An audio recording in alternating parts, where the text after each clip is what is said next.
All right, Sam, let me know when we're up and ready to get started.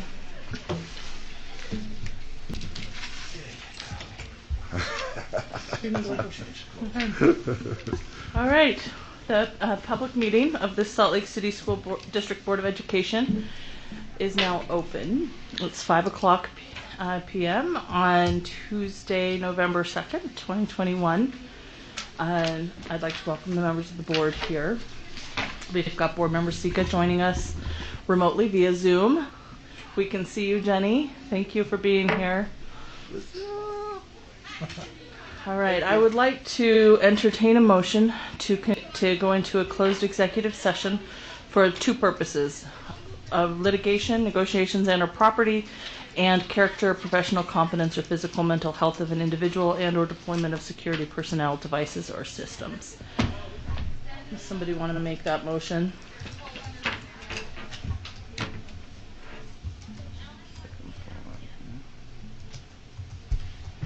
President Ford, I move that we go into a closed executive session to discuss litigation, negotiations, and/or property, as well as potentially character, professional competence, or physical and mental health of an individual, and/or deployment of security personnel, devices, or systems. On this day, November 2nd, 5:01 p.m. I'll second. Thank you, Christy. Motion by Nate, seconded by Christy. Let's go ahead and vote. Let's start with you, Bryce. Bryce Williams, yes. Jenny Sika, yes. Catherine Kennedy, yes. Nate Salazar, yes. Mohammed, yes. Melissa Ford, yes. Christy Sweat, yes. Okay, let's go ahead and close the meeting. Thank you very much. Thank you, board members. Ooh, it smells great too. Sam has to get out, so. Thinking I'm being so helpful, and you're not. Eric, pull that door closed. Okay, thank you, Bryce. Thank you so much, Emily. Thank you. Just before we start, let's just get the meeting completely closed.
I said, when they're ready, they'll open the door.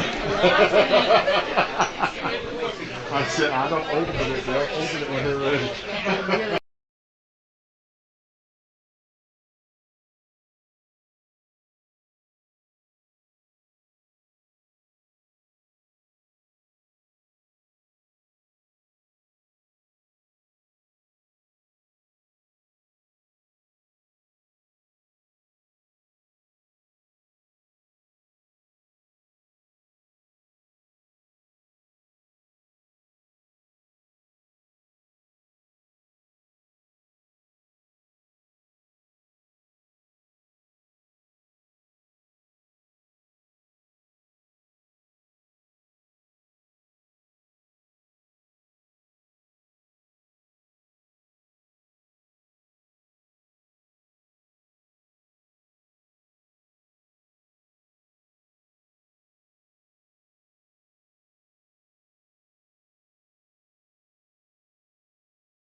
And they want you to have the static slides. That's why you have these two. Oh, great. Okay. Thank you, everybody, for being here. Sam, will you let me know when we're up and running? What's this one? Oh, this is the. These are the precinct. The precinct stuff. Yeah, Yeah. so we can see them.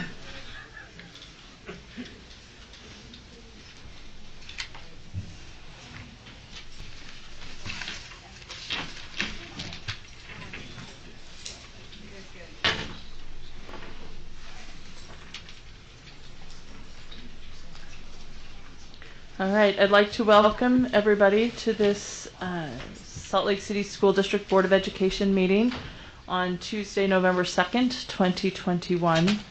Thank you for being here. I would like to welcome all of the superintendent's cabinet members who are here. Thank you for being here. To all the board members who are here. We have board member Sika joining us remotely. So thank you to her for joining us. I'd like to welcome and thank our association reps. Representing SLEA, we have President James Tobler. I see Mike Harmon here as well. Welcome, Mike. Representing SLASA, Dallin Miller is the president. I don't know who our representative is tonight, but I'll recognize Dallin.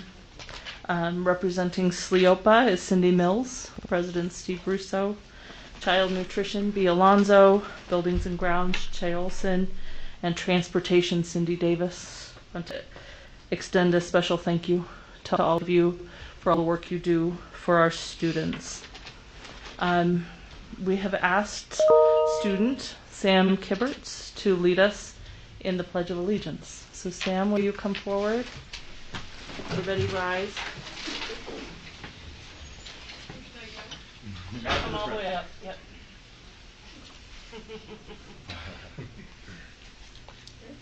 Yep, that's great. I pledge allegiance to the flag of the United States of America and to the republic for which it stands, one nation, under God, indivisible, with liberty and justice for all. Thank you so much, Sam. All right, Superintendent, I will turn the time to you for recognitions. Yes. My first recognition, I'd like to share one that did not make the agenda only because it's new. And I am so excited to share that my colleague Alan Kearsley and the Business Administration team received the Meritorious Budget Award for their commitment to fiscal. And so I just want to thank Alan Kearsley and his team for their work and their award. So thank you.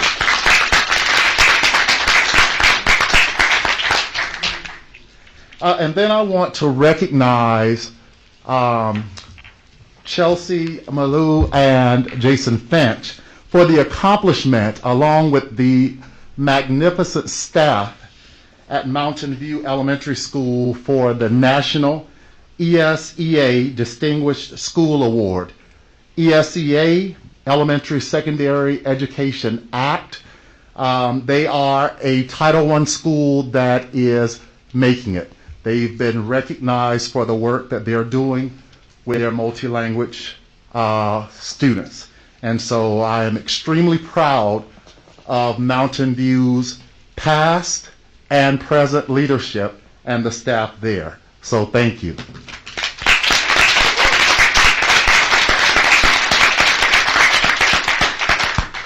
And lastly, I'd like to recognize Highland High School's girls tennis team. They are the state 5A and region champions. So Highland High School, and congratulations. Can you all come forward, please, and be recognized? Missy, if you want to come up with them. And you have a coach with them too? Your coach here?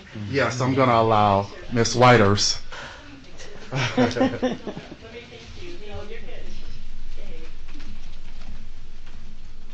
Miss Whiters, if you would come to the mic and recognize the coach.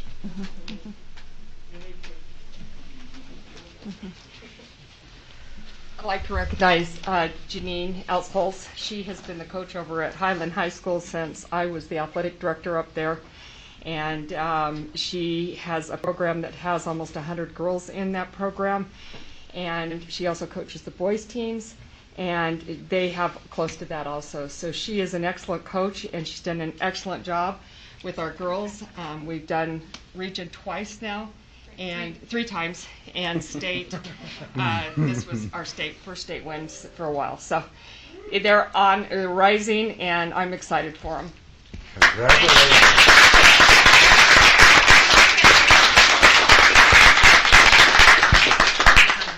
Thank you so much for that recognition. Is there anybody from Mountain View here? I see Chelsea. Okay, will you stand and be recognized Yes. too?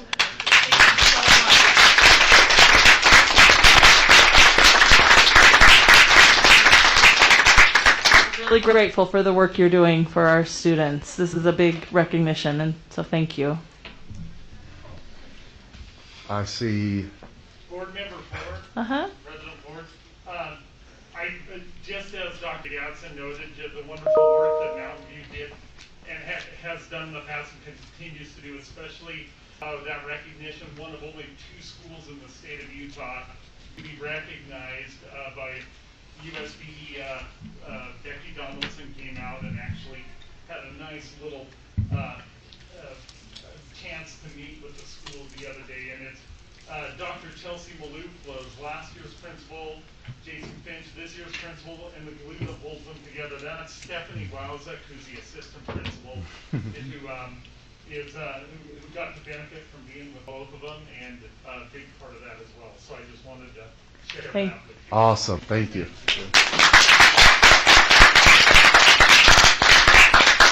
We really can't thank you enough. Thank you for what you're doing for the Mountain View students. All right. And thank you, Superintendent, for those recognitions. Thank you. It's fun to have those celebrations. I'd like to move to the consent agenda and just let you know before I entertain a motion on the consent agenda that we'd like to remove the foreign exchange agency list. As it turns out, the deadline for that hasn't passed yet. So we'll just pull it from the consent agenda, giving 8 other agencies an opportunity to apply, and then it'll be on our consent agenda for our December meeting once that deadline has passed. And then also have requested amendment to the minutes for the meeting from Board Member Sweat. Do you want me to suggest what those are? Okay, so for the minutes for the board meeting on October 5th, 2021, the minutes should read that Board Member Sweat provided Superintendent Gadsden a letter from NSBA referencing the escalation of disruptive school board meetings across the country. So that section of the minutes needs to be amended with that sentence. And then the October 19 minutes need to be amended to reflect that Board Member Sweat was present for the closed session. So I would like to entertain a motion on the consent agenda with the removal of the foreign exchange agency list and the amendments to the minutes that I just reported to you. Do I have a motion on the consent? I'll do it. I move that we accept the purchasing and accounting reports, the budget report September 2021, the payment voucher report, the school financial report, the HR report, the request for the LEA specific endorsements, the 2 amendments for the minutes for board meetings on October 5th and 19th, Salt Lake City School District Special Education Procedure Manual, the Business Administrator Contract Amendment, the open and closed designation list, and case number 22020. I'll second. Okay. The motion on consent was made by Christy and seconded by Catherine. Do I have any discussion to this consent? Christy. Board member, President Ford, I am wondering if it could be possible on our HR report, if we could include the, maybe a column of when we do new hires of people who are either internal or external. For a long-standing time, our district has been very robust in trying to provide, the professional development and growing our leadership. So I think it would be nice to be able to see who our internal people are that are on our new hires. But also we've been told that because our salaries aren't as competitive anymore, that people aren't coming to Salt Lake, but yet I've seen a robust hire of outside. So it'd be nice to see that so that we can see what the connections are of why they want to come to Salt Lake District. So having that distinction on our HR report, I'm wondering if we could do that. It would be of interest, I think, to see as we talk about, growing our leadership and then also looking at, our recruiting in Salt Lake District. So Is that something we could maybe we could just talk about. We can talk about with our executive director of Human Resource Services about the possibility. I'd love to hear from board members what you feel about adding that column to the HR report, internal hires or external hires, and from Mr. Hall, the ease of that addition. Okay, I'm getting a thumbs up. If the board is something the board would like to see, then okay.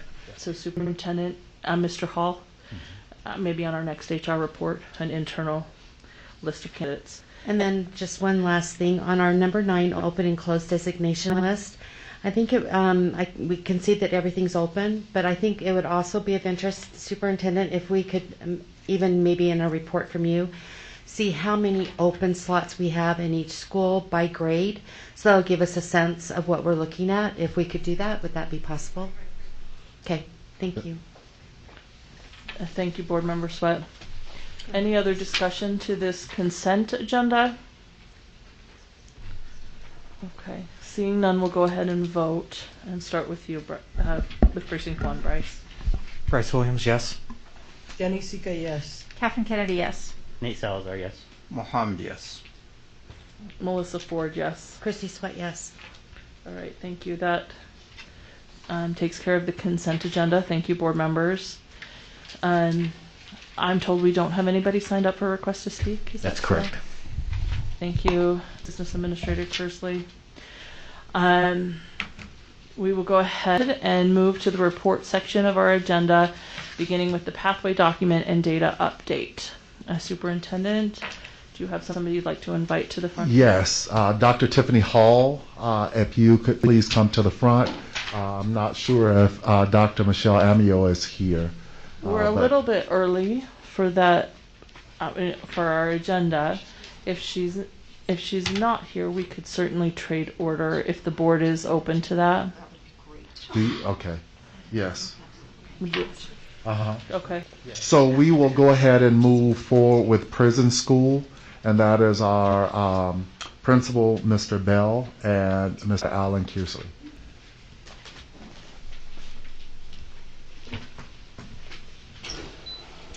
Thank you so much for being here, Mr. Bell. We're excited to have you here. Thanks for having me.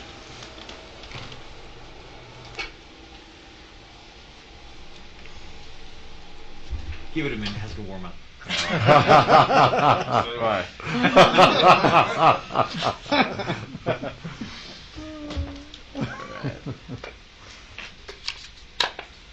So if we can time these transitions, that'd be great. This is an Emirates board packet. So I'm here to report today on the state prison relocation project. So really, I wanted to start with the, if you could transition that, Alan, to the compelling why. So in Utah Code 5342401, the appropriations for adult education programs. Forward. Number one, money appropriated to the state board for adult education shall be allocated to school districts for adult high school completion and adult basic skill program. Next. 2A states that the state board and the Department of Corrections are responsible for providing the programs described in subsection 1 to individuals in the custody of the Department of Corrections. So if you switch slides right now, you can see you can hit the button. The current prison's located down there at the point of the mountain, and that will be moving up there. And if you hit the button again, if you can believe that dot out there is still within Salt Lake City School District. If you hit the next transition, it gives you a close-up where it is in relation to the airport. And another, please. So you can see the new state correctional facility is out there on the edge of the lake. If you hit the next button, you can kind of see where it is from the district office. It's about 13.6 miles from here, about a 20-minute drive off 7200 East, I believe, Interstate 80. So if you hit the next slide, the real question is, that's kind of why we are going to take over the operation of the state penitentiary, because of its location, and how we'll be able to do that with funding source A. Again, code 53F2401, appropriations for adult education programs. Next, the state board shall allocate at least 15% of the money appropriated to the state board for adult education programs to support programs for which the state board and the Department of Corrections are responsible under that section that we just talked about. Next, please, Alan. So right now, this fiscal year, adult education was appropriated $15,635,900 by the state legislature. Next, please. $3,257,729 of which was appropriated to correctional education. Next, please. You can see that's about 20.8%. So I'd like to point out that because it shows a commitment by USBE to serving those incarcerated because they exceed the 15% minimum threshold, which is states in statute. So that $3,250,000 has to be divided between 21 programs statewide. There's 2 state penitentiaries, and then there's jails and other smaller detention centers. Next slide, please. The Salt Lake City School District state corrections funding projection from the state funding source will be about $1,026,000 for next year. Funding source B.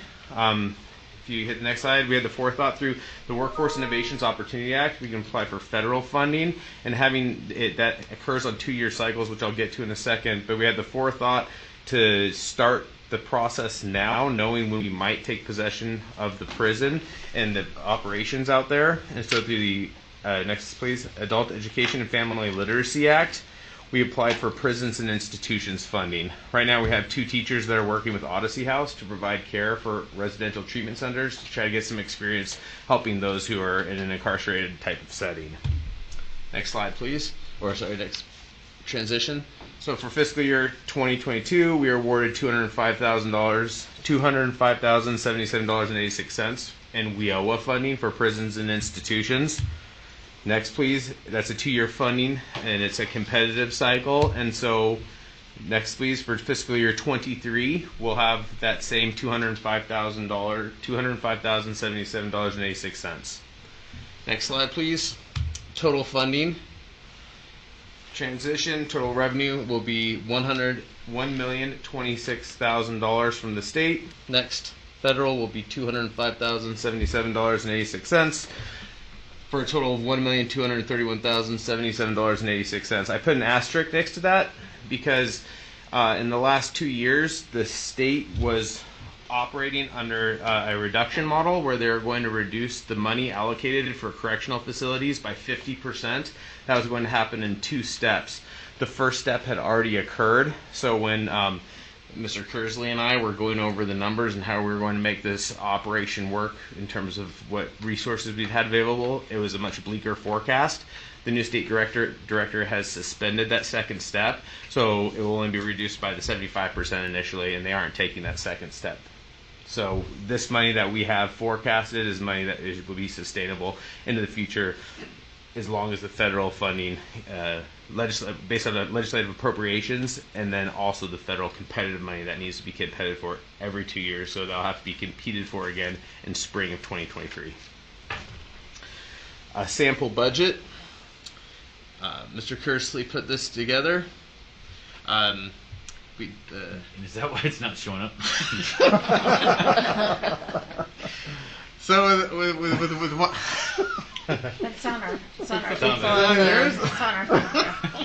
it's it. It's on the attachment. Do you have it on Very yours, Josh, or do you No, want me to read it? I have a general sense of what $1,231,000 can get you, but hopefully it can give the board. I mean, those are all just sample projections that Mr. Kersley put together about administrative staff, administrative assistants, paraprofessionals. Mr. Bell, why don't I read them out loud just so that everybody can please, hear that'd them? be The great. board member, it's attached to the agenda and it works on that. So thank you for this. It's an administrator. It's administrative support. It's 6 teachers, paraprofessionals, supplies, equipment, and etc. to add up to $1,231,077. And based on some of the resource allocations that we've looked at and ways to be able to expand our programming through different partnerships, that is a sufficient amount of money to be able to operate a program that can provide some substantive gains for those who would be receiving services. Meetings, as you can see so far, I kind of like to highlight, like this started back in September 10th, 2019.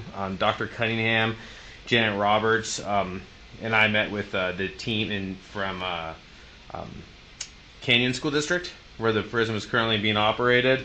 Since then, about a year later, we met with Alan, Moselle, Brian Olmsted, who is the State Director of Adult Education at the time, and Larry Madden, and Stephanie Patton, who was the Director of Correctional Education, who's now since become the State Director of Adult Education. So it's nice to have a partner in this with a vested interest in her position at the state.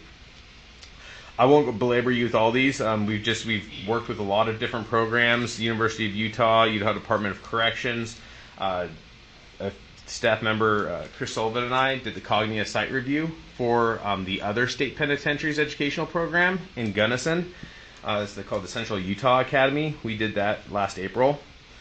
So we can learn a little bit more about the ins and outs of providing instructional or educational services within that unique setting. We've had lots of talks with UDC and UEN, so our hope is to take the resources we have and be able to project those out using technology, so to broadcast out into the different sites throughout the facility there at the prison, so we can have a teacher located in one area and serve several others. I took a tour of the facility last Thursday, actually, and it's coming along nicely. It's a state-of-the-art facility, and they've done a really good job in terms of positioning the prison to where it can maximize access for inmates to different services. Next slide, please.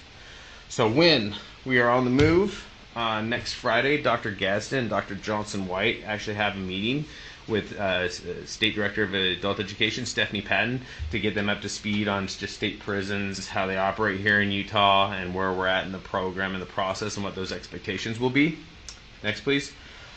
I actually talked with the Department of Corrections Deputy Director of Programming, and he's offered, if the board would like to, they have a public meeting site there on their site, which would be open to the public. If you wanted to have one of the study sessions there, they could host that. It'd be open to the public, and then they'd be able to offer the board a tour of the new facility prior to opening. And lastly there, the official transition has been negotiated to occur at the start of the next fiscal year, which will be July 1st, 2022. We'll take official ownership from Canyons of the operations of the education program in the state prison. Final slide, please. I know that's inside your packets there, but I really want to kind of focus on the work itself and what it is and how fortunate we are. more importantly than this particular poem, I think is one of my favorite singer-songwriters, Jim Croce, actually retorts Loveless by saying, "Stone walls do a prison make and iron bars of chains, and any man who says they don't has never been inside." You know, because at night the bars get closer, and in time the walls get closer until you feel like there's a shackle around your mind. And I think that we here in Salt Lake City School District are in a very unique position to be able to serve a subset of people who may be physically captive, but we can liberate their hearts, minds, and souls through education, and that's something that we at Horizonte are both eager and humble to be a part of. Thank you so much. Really appreciate this presentation. I know board members will have questions for you. Starting with you, Mohammed. Yeah, and this is more like I've worked, okay, so Principal Bell, he is principal of Horizonte, and so he is in my district. I did not know much about the school, prior. I walked by it, drove by it, and so walking into that school and just seeing the relationship of the staff and the respect of them too, Principal Bell just spoke quality. I cannot, say enough to express my sincere gratitude for everything you're doing out there to keep that ship moving forward. I mean, just so amazing, just seeing students, walking by and saying hi, and I mean, that just speaks quality of what you are doing, and I just personally and publicly would like to say thank you so much for that. Thank you. Christy? So inspiring. Thank you so much, Principal Bell, for your report. And on your words, I would just like to encourage us not to ever call it the state or the prison school anymore, that we come up with a new name.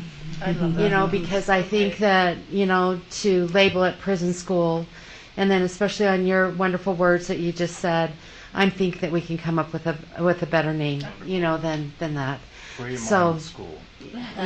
Whatever, maybe you can do some thinking, with the superintendent and come back and talk to us about it, and that forevermore, as we have it in the city, which will be for a very, very long time. Thank you, state legislature.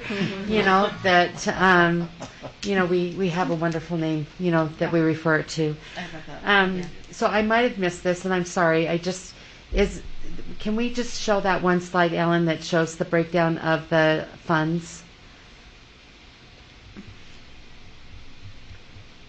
It had the asterisk, maybe that was it. Can't remember. Okay, so the state, is that through legislature allocation to the state office, and then the state, and that's the 15%? Is that correct? 20%. Yes. 20%. And then they decreased it? That I was unclear. Yeah, I mean, that's what I was unclear about that. And so, I just want to make sure I understand this, that the legislature doesn't actually allocate the money for the school, but the state office does. Is that correct? That's correct. And then how is it determined, that percentage? From 20 to 50, how does that work? Do you know? I don't know. I believe that's something that happens through the Utah State Board of Education's Adult Education Office. Okay. So I think there's some discretion. I just know the minimum threshold is 15% of the state appropriation has to be committed to correctional Has to be education. committed. And the Because legislature. I'm thinking that in some way enrollment, has to balance that in some way. So that would be really interesting to have that further conversation on how that works, so that we always make sure that they're appropriating the amount of money that we need to do the educating of the individuals who are at the school that that we're going to be educating. So I think we should maybe have a board member assigned to the School of Opportunity, or whatever we want to call it. That's right. Yeah. So, it seems like that would be helpful, or maybe a couple. And so when you were saying that they were going to cut it by 50%, but they only cut it by 25%. Sure. That was the legislature cutting all adult ed. Is that correct? No, that was within the Utah State Board of Education Adult Education Department. Okay. It was the way that the funding model, which is still being amended, they were there was an appropriation of 15%, and on top of that, the prisons were still included into the funding model, like Horizonte and the other adult education programs throughout the state. So instead of, they saw that as kind of double funding the two programs, so they just decided to stick with the strict funding formula of the 15%, which was been reallocated to 20.8% by USBE staff. By USBE staff. Okay. That's right. That's good to know. So I just have a couple questions, if that's okay. Mm-hmm. That's okay. So I'm wondering if members or students in our school opportunity, if they are required to take classes, or if they choose to take classes, and what kind of classes do we offer? What are those 6 FTE? How are we going to assign those 6 to FTE? What kinds of teachers will they be? That's what I'd like to know. Yeah, that's a great question, and we're having a lot of ongoing conversations. I mean, I think a lot of it's the old adage where it takes a village, and within that village it takes a lot of villages. And so we're working with the University of Utah, Salt Lake Community College, Davis Applied Technical College, or Davis Technical College. Yeah. Not applied yet. So we're working with a variety of different partners, UCI, the Department of Corrections, Division of Programming, to really determine those things right now. But basically, those who are students in our School of Opportunity will have access to adult basic education, high school diploma or GED, and English language learning services, just like they are at Horizonte. And we'll probably put a significant emphasis on workforce readiness and making sure that any kind of executive functioning, SEL, working with Dr. Buendia, and making sure that we have the tools in place for the students to be able to access to help kind of reduce recidivism, and then also the technical skills to be able to find gainful employment upon release. I'd love to see how we're going to assign those FTE, and I completely agree with you that those are necessary skills. I hope that we don't neglect the possibility for them to have classes of the mind, so to speak, to take literature and math classes at high levels if they want to, and also to learn writing skills. So those kinds of things. History. I hope we can find some teachers that can do a lot in those kinds of areas. As I mentioned on one of the slides, the partnership through UEN and getting in onto those like the correspondence types of courses. So hopefully, ideally, it won't be limited to just what our 6 teachers can provide, and they'll be able to take classes through the University of Utah, Salt Lake Community College as well. And so there can be a lot of concurrent enrollment options, and then they can pursue matriculated opportunities as well for degrees, higher level degrees. Okay, great. Thank you. Sure. Thanks, Catherine. Do I have other questions? Thank you, Principal Bell. I would like to say I would love for the board to take a tour of the facility. I expect that we will have a study session to answer some of these questions that have been brought up and how that works, the specifics of how it works, and then I'll just echo the importance of the work that you do at Horizonte with K-12, with the high school students as well as adult ed, and there's so many programs that are there. Like Board Member Bade, I'll just appreciate the work you do there, and thank you for taking this on as well. And I've heard you at your Horizonte graduation recite poetry, so I appreciate that you bring that to the table as well. And really, I hope you leave this conversation knowing how much we value the work that you're doing. So thank you. Thank you. We've got a lot of work in front of us, so thank you. Thank you. All right, let's move to the pathway and data report. Yes, Dr. Hall and Dr. Enio, if you would come forward. Oh, it does it for me too, but look, I can do this. And you got it to me, I can give it to her. I have at the top. Yeah, so maybe you pull down the top of this.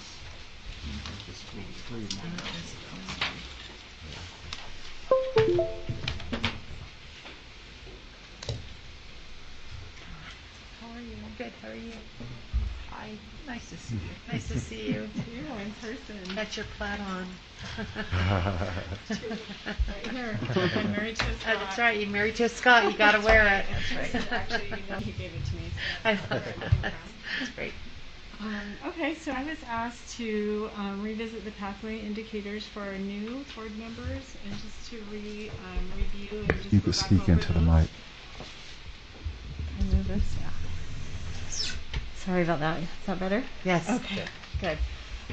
So what I wanted to do quickly was just talk a little bit about the pathway indicators and what they were for. These are our board pathway indicators, and when people are new to our district, including a superintendent and anyone else, one of the first things that I do is introduce them to a couple of things, but this is the first place that I ask them to visit and take a look at so they can get a good broad overview. And then, of course, with anyone who's overseeing our new areas, we've had them review their schools through this first. It's a nice global way to view student performance and progress over time through their K-12 pathways. So the indicators are intended, like I said, to measure specific points in pathways for students. So the first three are typically pathway indicators that we would have our principals, elementary principals, take a look at. The first indicator has to do with our counts for our preschool, our 3-year-olds and our 4-year-olds. And as you know, that's really important, especially in urban settings. So we do keep track of that, and we think that's important data. And then the last indicator has to do with our kindergartners' entry performance and then their exit performance. The second indicator has to do with the 3rd grade and how well they're reading as they leave 3rd grade. And then, of course, the third indicator for elementary has to do with leaving elementary school. So those are our 3 indicators that we want to look at. The fourth one has to do with middle school, and we only look at our 8th graders in that key indicator. 5 and 6 have to do with our high schools. 5 has to do with our on track for 9th grade. I talked a little bit about that at Admin Institute, about if a 9th grader completes 9th grade with credits and attendance, and that's a really good indicator. But we also do include behavior and then their performance on the Utah Aspire Plus. And then, of course, our 6th indicator is our 11th grade graduation, CTE pathways, and those. Do you want to, are you doing it for me? Okay, that's better. Thanks, Treasurer. All right, so when we present these, we ask our principals and area directors to look at these, and this is a little bit clumsy for me because it's actually an interactive dashboard, which is why you both had, or all of you had 2 separate documents because I had a filter clicked, so I apologize for that. You got new ones. But typically we can filter and interact with the dashboard. So if a principal, for example, would like to not look at just the district level and would like to select their school, which they should be doing, we also always disaggregate data, achievement data, by the 4. So we look at race and ethnicity, we look at our income, we look at our English language learners, and we also look at students who qualify for special ed services. So those are the 4 that you'll see throughout. If you can just yeah, so these are the elementary. And so again, this is important at a district level, but quite useful for principals to get a good overview of what's happening over time, especially if it's a new principal or someone new to our district. It's a great tool also for us to look historically so that we know where we're going. So that's probably important. So this is our middle school indicator. Again, we disaggregate by those 4. We want our principals to choose their schools. They can access other schools' data, so this is open for all of our administrators to check out and look at their performance compared to other schools. And these are the 4 indicators, or I'm sorry, the 3 indicators. So there's exiting, academically prepared, so that means that they need to exit and show performance on all 3 areas on the state test. 4B and 4 is not calculated for 2021 because we didn't want to include our attendance data. I did pull Sam Ponson and we decided that maybe it might inflate our 4B indicator a little bit. 4C, of course, is student engagement, and USBE sent out a survey so we didn't send out our survey. So those indicators are not available for 2021. So ninth grade for high school, so when I'm asked about what data is important for high school, I do point to ninth grade completion, attendance, and credits earned are really important. We like to look at their attitudes on the survey. Again, we don't have it for 2021. And we had a little bit of difficulty collecting the data for high schools over time, so we've changed that method. I think we're going to see a nice increase in the way we're going to do it. Sam's helped us with that, so that hopefully will give us a little bit better idea of how kids are doing. And then the last indicator, well, there's some more. No, it's okay. Go ahead. And then, of course, you go to 11th grade. So this one has to do with academic achievement, credits earned, and then proficiency in ELA. That switched to the ACT performance in 2019. So those last three data points are the ACT benchmark being met at 22. Do you have a question? Okay. Will you go back really quick? And then the last one is our STEM 6B. And again, we use the ACT math score. And these are students who had to meet the benchmark, not the state benchmark of 18. And that was set at 22. And then science, the last 3 years, we used the ACT. And those are the students that performed at 23 or above. Okay. All right, so the last indicator that we report in this pathway report has to do with post-secondary training. So students are included in 6C if they met one of the three indicators. So they had to have a full year of enrollment in AP, IB, or concurrent enrollment, credits earned, or had 2 CTE pathway courses completed, or had met the state composite score of 18, which is their cutoff score. Graduation is the last piece. We received 2021 data or the year-end data in December, so this will be updated the next time principals revisit this. They typically visit this in August and September as they start setting goals. We're going to go into this one. Okay, so this one, I didn't mean to scare you. I want to say, can you click your slides? That's what I want to do. Take it, Dr. Hall. No, I actually have her present for me when I can't do it. So she does a beautiful job. Yeah, she does.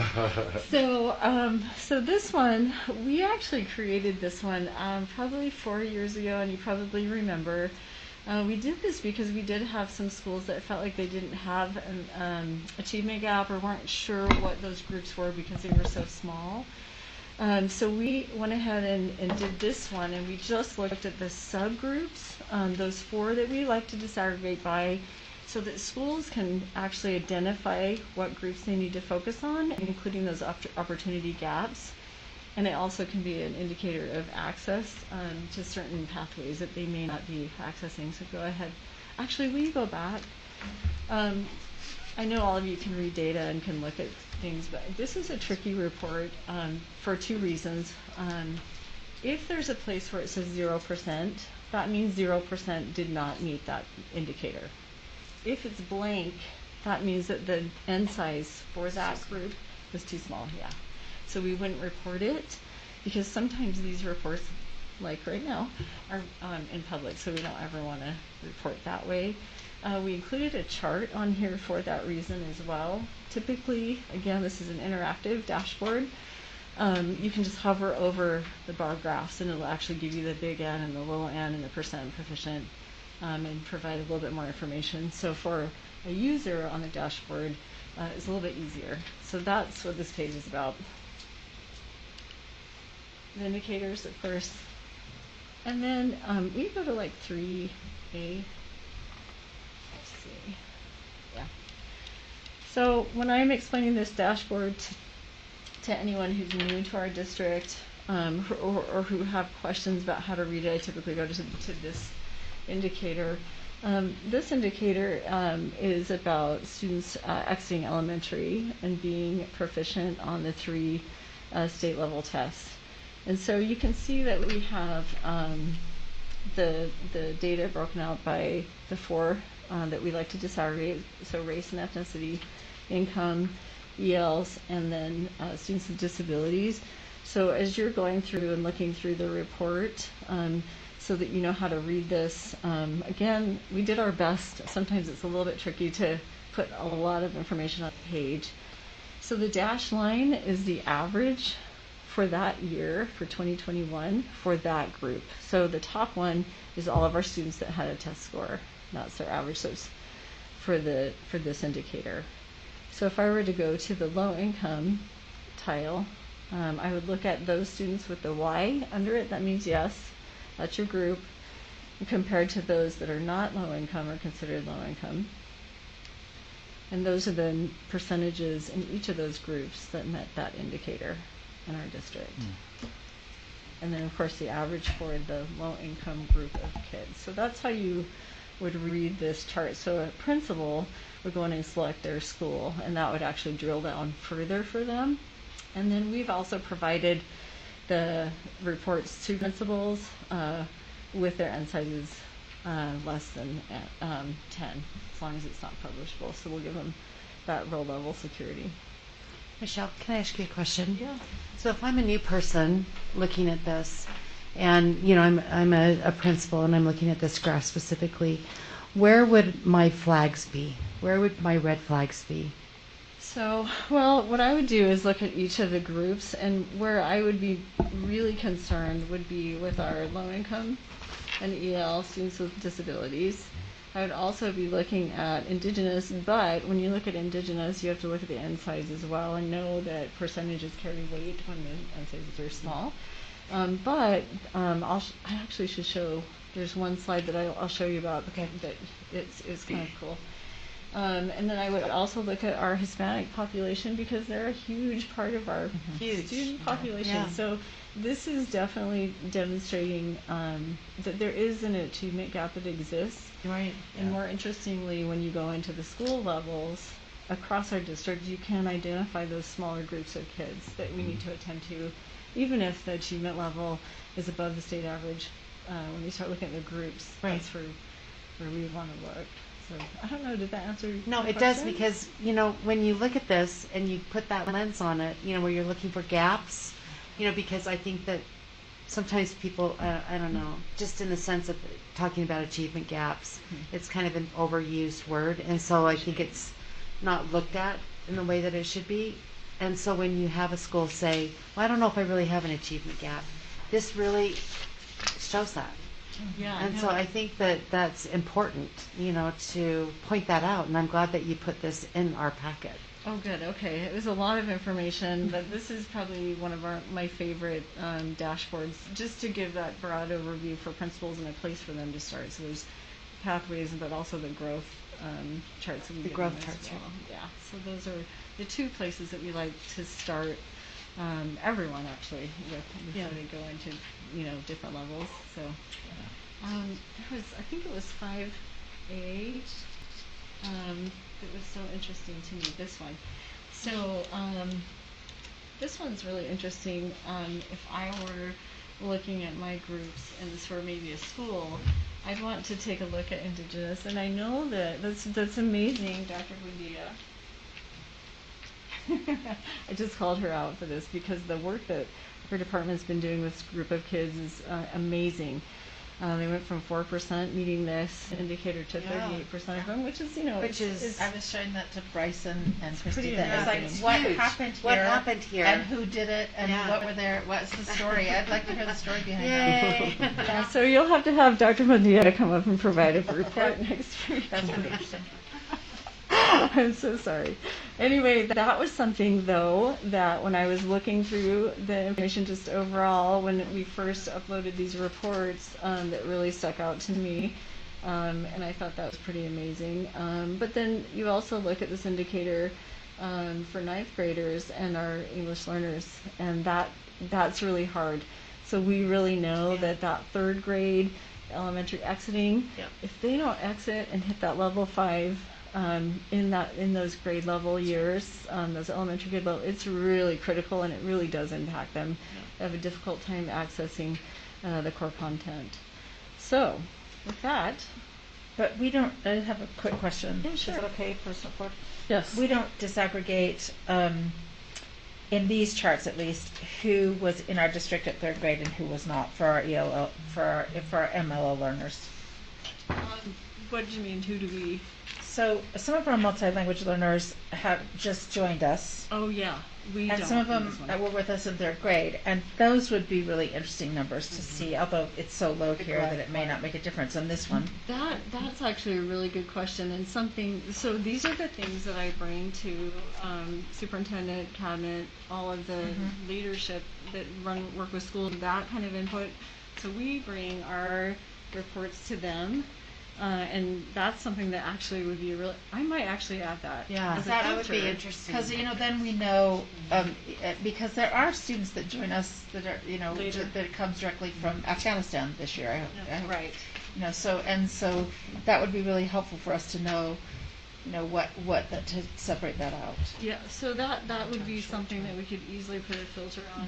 We would probably put it on the other pathway report. Sure. We're actually rebuilding that one, so hopefully it'll be super Or maybe it would fast. just be a hover over. Yeah, the It tooltip. could be a hover too, because I don't know that you need it necessarily on the. Yeah. We want to know how they're all doing, but if you could hover and see that, We could probably do like a band of like, Yeah. in our school. Yeah, that'd be this great. song or here or whatever. Yeah, so that's a really good idea. I think we'll do that. But Who yeah, does so your we do- software? Who does the software? So this is, these are built in Power BI through Microsoft Office, and it's a business intelligence tool, just like our Illuminate, our student level dashboard. And it's accessible. These reports that I run are accessible to all of our administrators, our high school counselors, and we have coaches, the instructional coaches, but there is not available to anyone else. We also build reports, so if superintendent or Dr. Hall requests information from me, we don't ever give anything out in an Excel sheet unless it really is something like that, which it never is. We'll actually push it out this way so that they can ask questions through the filters that we provide. But this is just a Microsoft Office tool.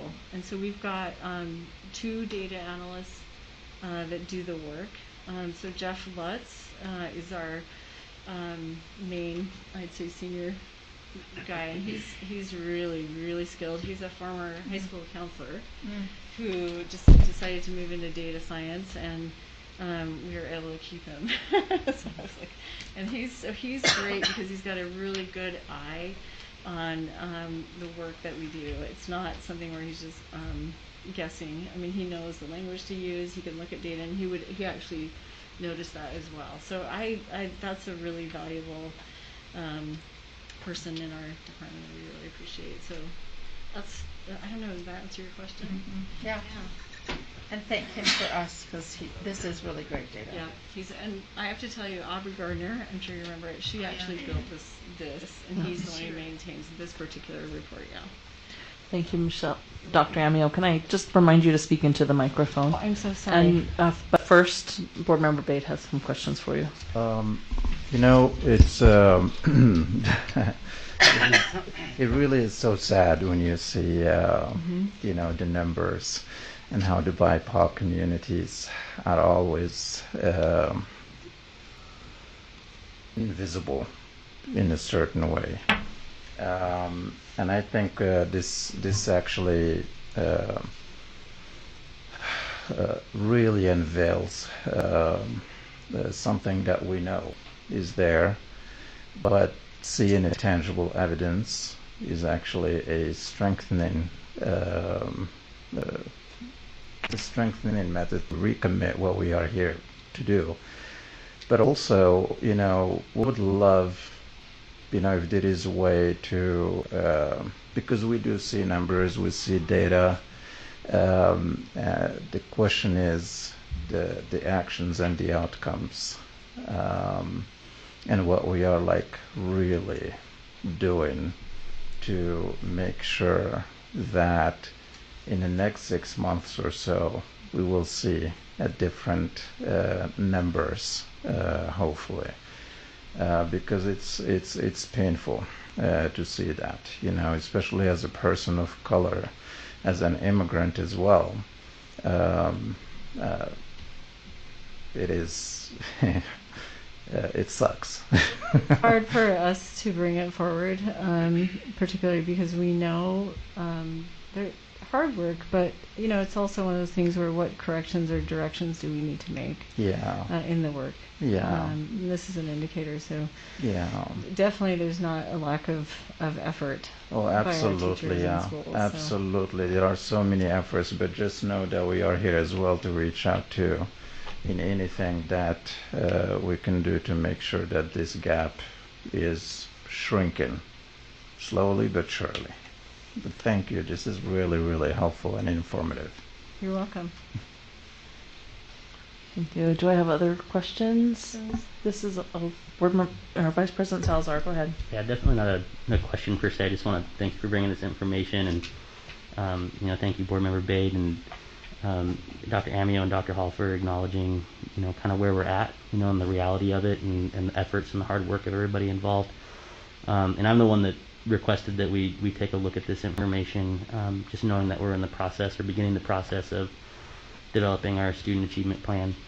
And I really think this gives us a good baseline of where to set and how we can aim, our goals, so that we're meeting, the educational outcomes, that our students, ultimately deserve to be successful. So I just want to thank you for bringing this. Thank you for the transparency of it. I look forward to incorporating this data into our work throughout this next year in the development of that plan. You're welcome. Thank you for taking the time to be with us tonight. This is a lot of information. It's attached to our board agenda, so it's public. People can see it. Is there a way for people to find it other than through our board agenda? Is it not? Okay, so if people are wanting to see this data, they need to look at the attachment to the board agenda. And thank you for putting it forward. It's sobering, but important that we have. So thank you for sharing it with us. Thank you for being here. You're welcome. Thank you. Thank you. The next report will have Superintendent, the Safe UT data and information, and I'm assuming that that's you, Yes. Mindy. Dr. Buendia and Miss Mendenhall. Thank you for joining us and for sharing this information with us. Sorry, Miss Holmdahl. I'm sorry. First, tell us what you did to get that number so high. So I'm really going to give Tia Yazi Oh, good. a lot of credit. And she was a huge loss for us. And, but for good reasons. I think I shared with you, she went to Seattle to pursue her master's degree in social work. And so hopefully we'll convince her to come back and be a social worker for our district. But she was just pivotal. Her experience being raised on the reservation, but also being an urban indigenous person as well. She really worked with schools, worked with families, worked with students. She was phenomenal. And I feel really lucky that we've been able to hire someone equally as dynamic in Lorne Kinnikus. So we're pretty excited. It's great. Once again, it's our teachers. Yeah. Yep. It's working alongside them for sure. Mm-hmm. Am I controlling or are you controlling it? If you want to control it, Okay. push one of those buttons and it'll go. Okay. All right. Perfect. Are you Okay, ready? yeah, great. All right, well, thank you for the opportunity to present today on this potentially life-saving tool. It's an important tool that is used by our students quite a bit, Safe UT. The first slide there is a short clip that explains to students and can explain to all of us how it is utilized. Ooh, it looked much So better. hopefully it will. Can you get to? Oh, no, it didn't play. Can you do it from there on? If you hover over the middle, it should have a arrow. Yeah, it might be easier to do that way. Oh, there we go.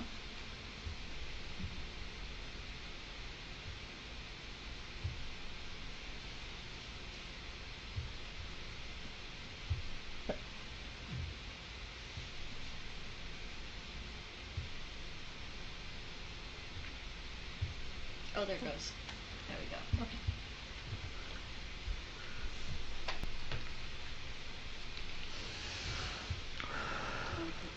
I'm trying. Okay.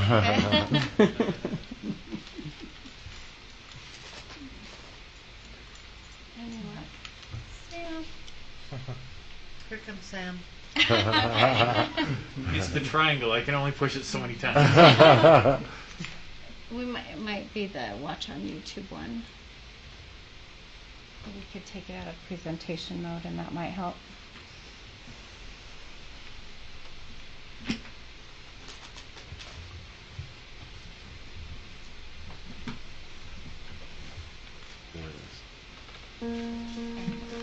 When we ask for help, it can have a lot of meanings. Especially when it comes to our emotions. Safe UT is a no-cost, confidential app that connects you with a licensed counselor Who's there to help you through any size struggle you may be going through. Sometimes it's a temporary obstacle, and you just need someone to talk you to the other side. Other times, it's not so temporary. A counselor is someone who can be there for you. Listening and providing cover. And sometimes, life can get so overwhelming. You feel like you're fighting to survive. That's when a counselor can be a lifeline. You can call, you can text. It can be for you. Or you can use the anonymous tip line for someone you're worried might hurt themselves or others. Safe UT is here for you. Whether it's something big, something small, or something where you're not even sure what it is. Don't ignore it. Try talking to someone. It's always better to be safe.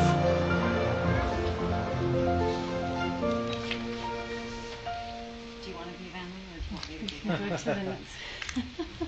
Go to the next one. So the next slide is Go just. back to presentation mode. Yeah, I don't know how Sam got it into presentation. Go ahead, Sam.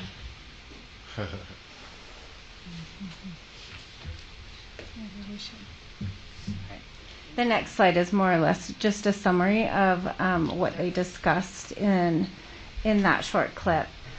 Safe UT offers 24/7 crisis counseling to students for themselves and again for their friends.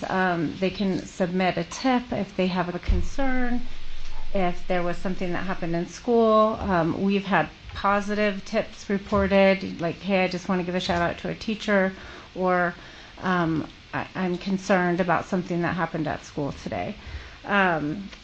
It really is utilized in all types of situations. The next couple of slides are a breakdown of the data. It's a breakdown of the top 5 tips that are reported. This slide in particular is the district level. They gave it to us in not necessarily the academic school year, but in a calendar year. I have requested an academic school year, and we'll definitely pass that along to you as soon as it's available. But as you can see, in 2020, there were 1,074 tips. Our largest 5 categories were suicide. Other is kind of a group of all sorts of tips. Like sometimes kids are like, hey, there's kids at the park, or there's vaping in the bathroom, or just kind of those smaller types of tips. We had a significant bullying tip line and depression. 70% of the high school students are using that. They're our biggest chunk of students, which might make sense. They might, get those phones once they get into high school. And definitely the chat is the way that kids like to access the services that are available. Counselors use this data. Again, unfortunately, that suicidal ideation is very high. That's very typical across the state. Utah has a high teen suicide rate, and our school counselors will take this data along with our SHARP data. They'll work at their school team levels. They have some suicide prevention dollars. They can implement changes there, and then also within their networks from elementary, middle, and high school. The next slide is the tips for 2019. There were 1,636 tips. And again, that year there was a lot of bullying, a little bit more so, and I just think that speaks to that need for classroom connection. Our SEL practices, having those morning meetings, having a space where kids can connect with each other, really can have an impact on making changes in bullying. And when kids know each other and they know each other's stories, they're a lot less likely to lash out with bullying. But again, the high schools were the largest category of students making the tips. And then the last year of data that we have is 2018. Again, over 1,000 tips, and similar data that we saw. It was interesting, though, on this one, cutting was on the list. And I don't know if it's causal or correlation, but our district social worker team started growing, and that was something that was really referred quite a bit. And so, I don't know how we could make that direct correlation, but my hope is that having those really one-on-one and individual services and those district social workers available, as well as our community partners, has hopefully is one of the reasons that we don't see that as a large category, one of our top fives. The next one is also a clip, and so I'm wondering, I don't know if it's kind of over. Oh, look, there it is. Will it work? When a Safe UT staff receives a school Thank you. tip, they will read the content to determine if there's a potential risk. If there is no imminent risk, the tip will go to the school automatically at 7 a.m. if the tip comes after 3 p.m. If there is any type of risk indicated, the Safe UT counselor will attempt to gain information about the individual at risk by texting the tipster to determine the risk. They may also get location information so parents or law enforcement can perform face-to-face evaluation for safety. The steps involved will be documented in the disposition, and the tip will be routed to the school. If the Safe UT counselor is not able to get location information from the tipster, they may contact the school for help on locating or gathering information about the student. Once Sammy's tip has been assigned to your school, you will receive notifications with... So the school counselors and the school teams receive these text messages and emails throughout the day if a tip is sent during the school day. Once it's past those school hours, if a Safe UT social worker is worried about a student with imminent risk, they can reach out. If they can't get the specific information from the student who is giving the tip, they'll reach out. There's a call list of administrators, counselors, and if they can't reach them, like I'm on the list, Stacy's on the list, and it is not unusual to get a call at 11 o'clock at night, and really they're just looking for, hey, can we get a parent phone number? We just want to make sure the student is okay. They'll first try to reach a parent, have a parent go in and check on them. If they really can't reach anybody, sometimes it's a school resource officer, sometimes it's just whoever, a patrol is available, will go to the house and just verify and make sure a student is okay. And then that's also sent to the school team so that the next day we can follow up with parents, or we can follow up with students and get a student in to some counseling services if they're not already connected with those. Or should I go back one? Let's see. And yeah, I just explained that, okay. So that's great. Safe UT is promoted. We just in September and October we had all of our bullying presentations. So it's heavily promoted there. It's heavily promoted in school assemblies.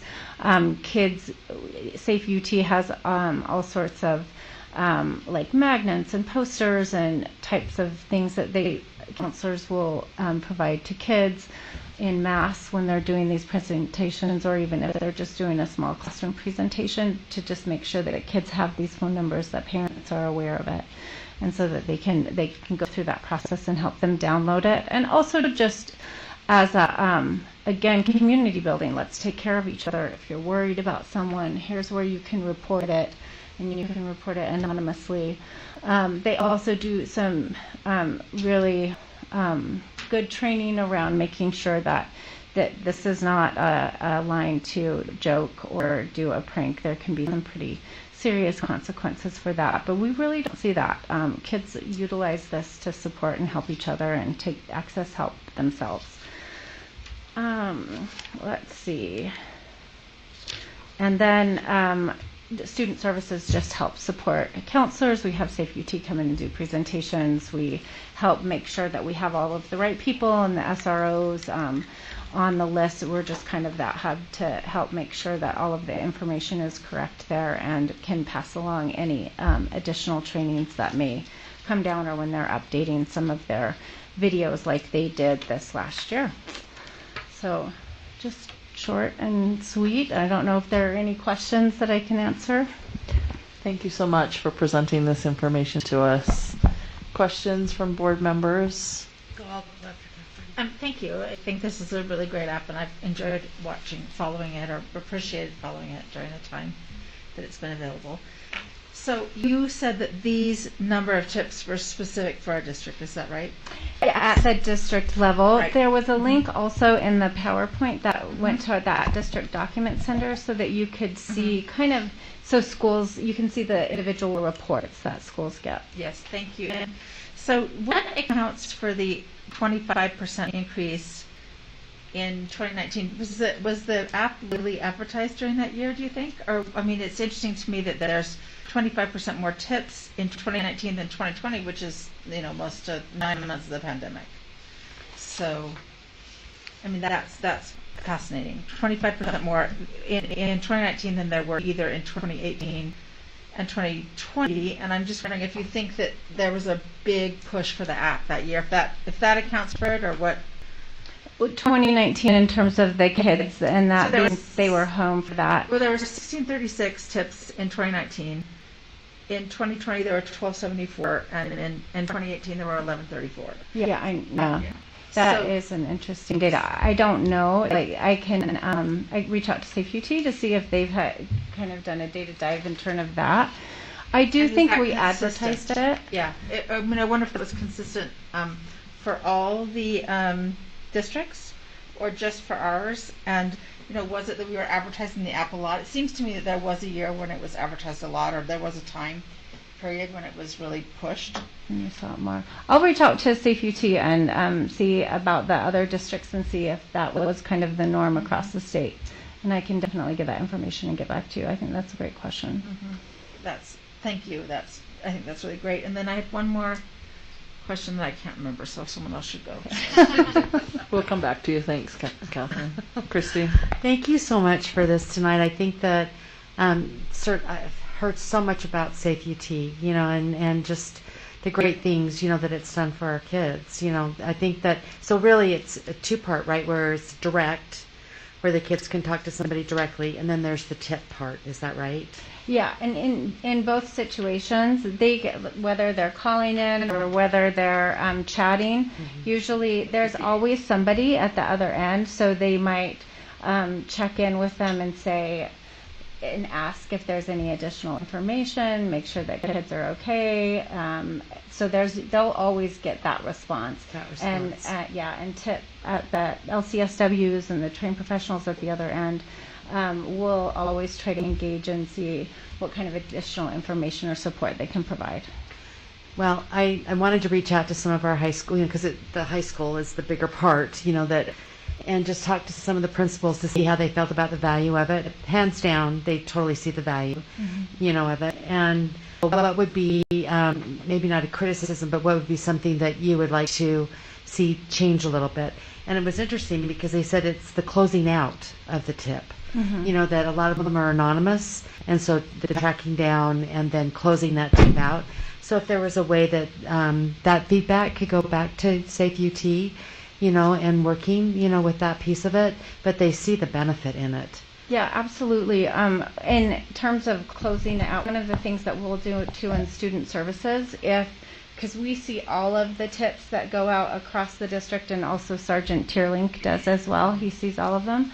But if they began this year notifying us if somebody didn't go in at the school level and say, oh, I took care of this, I checked with the student. So tracking that, we made it a little bit easier for us, and so then we can check in with the counselor, and most often it's like, oh yeah, I did follow up with that student, I just forgot to put it into the app. So to make sure that nobody is just sitting there and not being responded to at the school level. Yeah. That's perfect. Yeah. Thank you, Christy. Other questions, comments? I did. So to follow up a little bit on what Christy is saying, what kind is there any abuse of the system? Do you find anyone that's trying to, and how do they pursue that? We don't, sometimes we'll see that,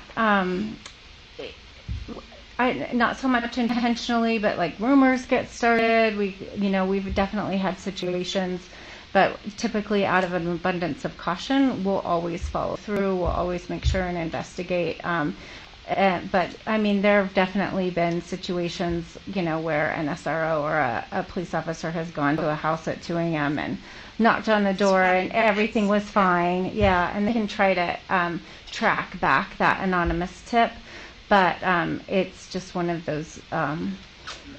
I think it's a small percentage compared to the number of kids who are supported. Right. Okay. Thank you. Thank you. This is a lot of good information. Did you have a comment, Mohammed? Yeah, thank you so much. It's so it is very sad to see like so many kids, how like the, suicide and bullying are like the leading tips basically in here. It's really, really good to know that there is a system out there that will help facilitate and make sure actions are taken care of. I just want to always advise the communities, the teachers, the staff, anyone. If you see anyone that's hurting, act on it. Don't hesitate. If your mind is saying, "Oh no, I should not be," that's the moment when we should, because these are our kids, these are our families. We are trusted with them, so.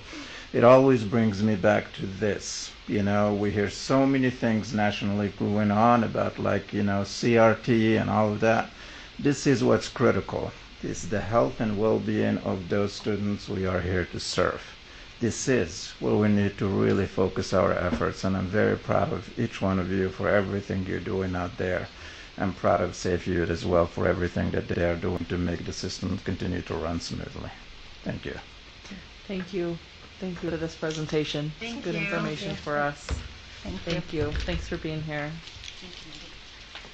All right, board members, that concludes the reports. We're moving to our discussion agenda. We have 4 items on our discussion agenda and would like to wrap up by about 8:30. I think we can do that. As we know, this discussion agenda is for good, thoughtful discussion. Some of these items may be moved to action, and some may not. It depends on the will of the board. But I'm just encouraging us to move through these next 4 items with that thoughtful discussion and try and do it in the next 40 minutes or so. The first item on the discussion agenda is the Council of Great City Schools application. And the superintendent will take this, and he's got an exhibit which we'll bring. I know he mentioned in a previous board meeting that this was something he was interested in. So, board members, you've had a chance to see this presentation, and Superintendent, I'll let you speak to it.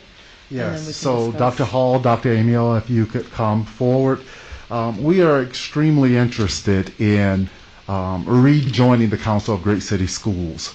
As the largest urban school district in our state, we are eligible to rejoin. Since we stopped our membership, the council looks out for urban school districts around the nation. Dr. Amiel and Dr. Hall have been invited as guests to continue to collaborate with school districts in the network of the Council of Great City Schools.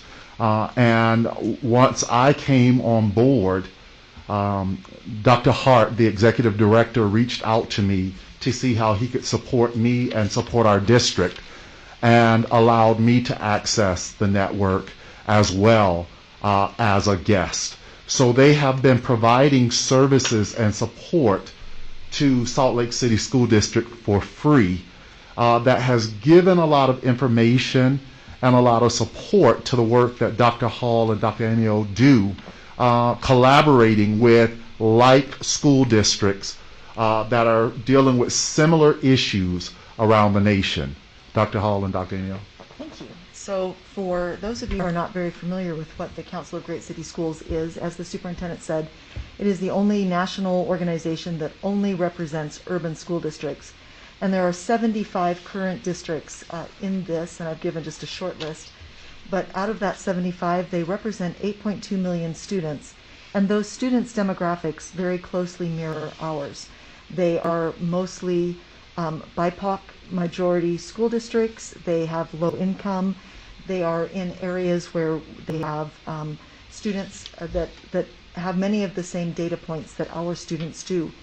And as the superintendent said, when Dr. Amio and I were able to participate in some of the conversations that they were having as a guest member, and really it was Dr. Amio's connections that allowed us to do that, we were very grateful because it was right during the shutdown and the beginning of the pandemic, and the needs of our district were greater and different than many others in the state.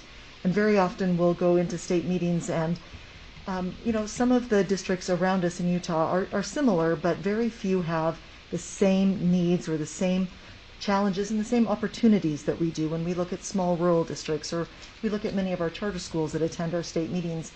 And to sit down and to just listen like a fly on the wall when Long Beach and Broward County and Oakland were talking about how they were going to be reaching out to families to collect data, to do different things with it, was really a wonderful opportunity. This is their mission, to advocate for inner city students. They do a lot of work with legislation, research, and media relations. They have provided this network across the board for all of these districts to share information, and they address these challenges. As the superintendent Could you said, move the slide forward? Oh, I'm sorry. Thank you. You went one too far. I was so close. So bad when it was you. I know. All right. So as I was the trying to do it with my finger. I was like, does board member Baez have a question? I'm not sure what that means. Okay, I got you now. So there are a lot of benefits and services that come with membership. We have a lot of information about resources and best practices of other districts and boards. They put out publications that we were able to use as we were coming through the pandemic. The research that they referenced and provided and discussed and collected using data that was different than ours helped us get ahead of the fact that we knew that we were going to be worried about our 6th graders in science, our 9th graders in science. There were some very rich discussions around supporting those K and first grade students coming in for reading. And there were some publications that really helped guide some of our work. And Dr. Amio was able to participate in some data sessions that were really excellent. If you want to say a few words about those? Yeah. So what my participation looked like in this during the pandemic was an invitation from someone named Ray Hart. I reached back to him and he explained who he was, and I was not at the district level when we were a participating member. And I was relieved. I had this huge sense of relief. This was March 2020 dismissal. And Dr. Hall and I had been attending to state level meetings, and really all of us reinvented the way we worked, right? I mean, all of us did in our schools. And for us, it was a very different experience than many of our colleagues in different districts in Utah. So for me, I needed that collaboration with other research directors and assessment directors in urban schools. And I was really nervous to join in as a guest. I wasn't quite sure where we were in relation to the work they were doing. And as it turns out, we were actually attending to many of the issues that we dealt with during that pandemic at a high level. And it was interesting for me to be able to compare, and it was like a check. it's like, how are we doing? And because we couldn't really compare ourselves to other districts for a lot of reasons. One, that we were remote. So the support that I gained from that was, as Dr. Hall indicated, was that because of the research and the data that they use across their districts, they were able to get ahead of what we were going to see. So we knew ahead of time that we knew we were going to have to attend to early learning. We knew we were going to have to attend to EL, and we saw that. And we also, which was a little bit surprising to me, knew ahead of time, as we were moving into fall 2020, that we were going to have to attend to our secondary math, which we saw that also in our data. So it was interesting to see those predictions come out in our data. So with that being said, this organization produced 2 reports that we were able to utilize as we planned for fall 2020. One of them addressed unfinished learning of those children that experienced that from March through the summer. And then the other report had to do with ELs and COVID and the pandemic and reaching out during that crisis. So that was one experience. Another experience that I had was that we were actually asked to provide support to another urban school district in how we deployed those surveys because of the way we deployed them. And we were the only school district in Utah that did this, is we sent a unique links out and we were able to pull that back and apply it to our demographics, and we were able to see who had voice, right? Who was responding to these questions we had about need. We were able to directly respond to families who were calling out saying, I need help. So when we were surveying families that way, we were actually on the technical side. Jeff Lutz and I met with this urban school district and talked through how we were doing that through our school information system and how we were pulling it back. So it felt really good to be able to provide that support. And then our publication became part of their EdWires collection that's publicly available. But I think for me, I didn't realize until I was part of that group as a guest how much support we needed while we were, I guess I'm saying that it seems like we're a little bit isolated, and that collaborative aspect in education is really important. So Dr. Hall and I did a lot of work using a lot of information as the support foundation for the work that we ended up implementing in the fall as we planned for that year of remote. And it's not just our departments that would benefit from this. As we look through it, they provide specific support around areas surrounding urban districts, including looking at legislation, making sure that people know what's happening at the national level, looking into things that are happening across research, governance, school finance, working with our bilingual immigrant and refugee populations, because those things are different for us. They are something that we are attending to as we see in our data. So there are a lot of different types of supports that they do, and one of the things that they also do is push out that communication very regularly. As members, all of our departments would have access to the webinars and publications that Dr. Amio has just talked about, as well as being parts of job-aligned groups, attending virtual or in-person conferences, and then holding these bi-weekly meetings where the heads will get around a problem of practice and talk about how their departments could most quickly respond to those things. So there are a lot of benefits for us as an urban district to renew that membership with this group. Thank you. Thank you for this presentation. Superintendent, did you want to add anything to that? No, I said my part at the beginning, and all I simply want to ask is the board to consider allowing us to rejoin this group. Very beneficial, and they have been extremely kind in supporting us, even when we have not been paying members. Thank you, Superintendent. I'm sure board members have questions, but first I'd just like to ask what the membership cost is. It's $32,000 a year. Mm-hmm. Other questions from board members? She asked how much it costs for a year. So I would just add that Heather mentioned to me that we cut this during the recession, the 2008. That's when we cut it, and she was always sorry that we did. And she found it, and she especially mentioned that she found the conferences very useful. So that's when we cut it.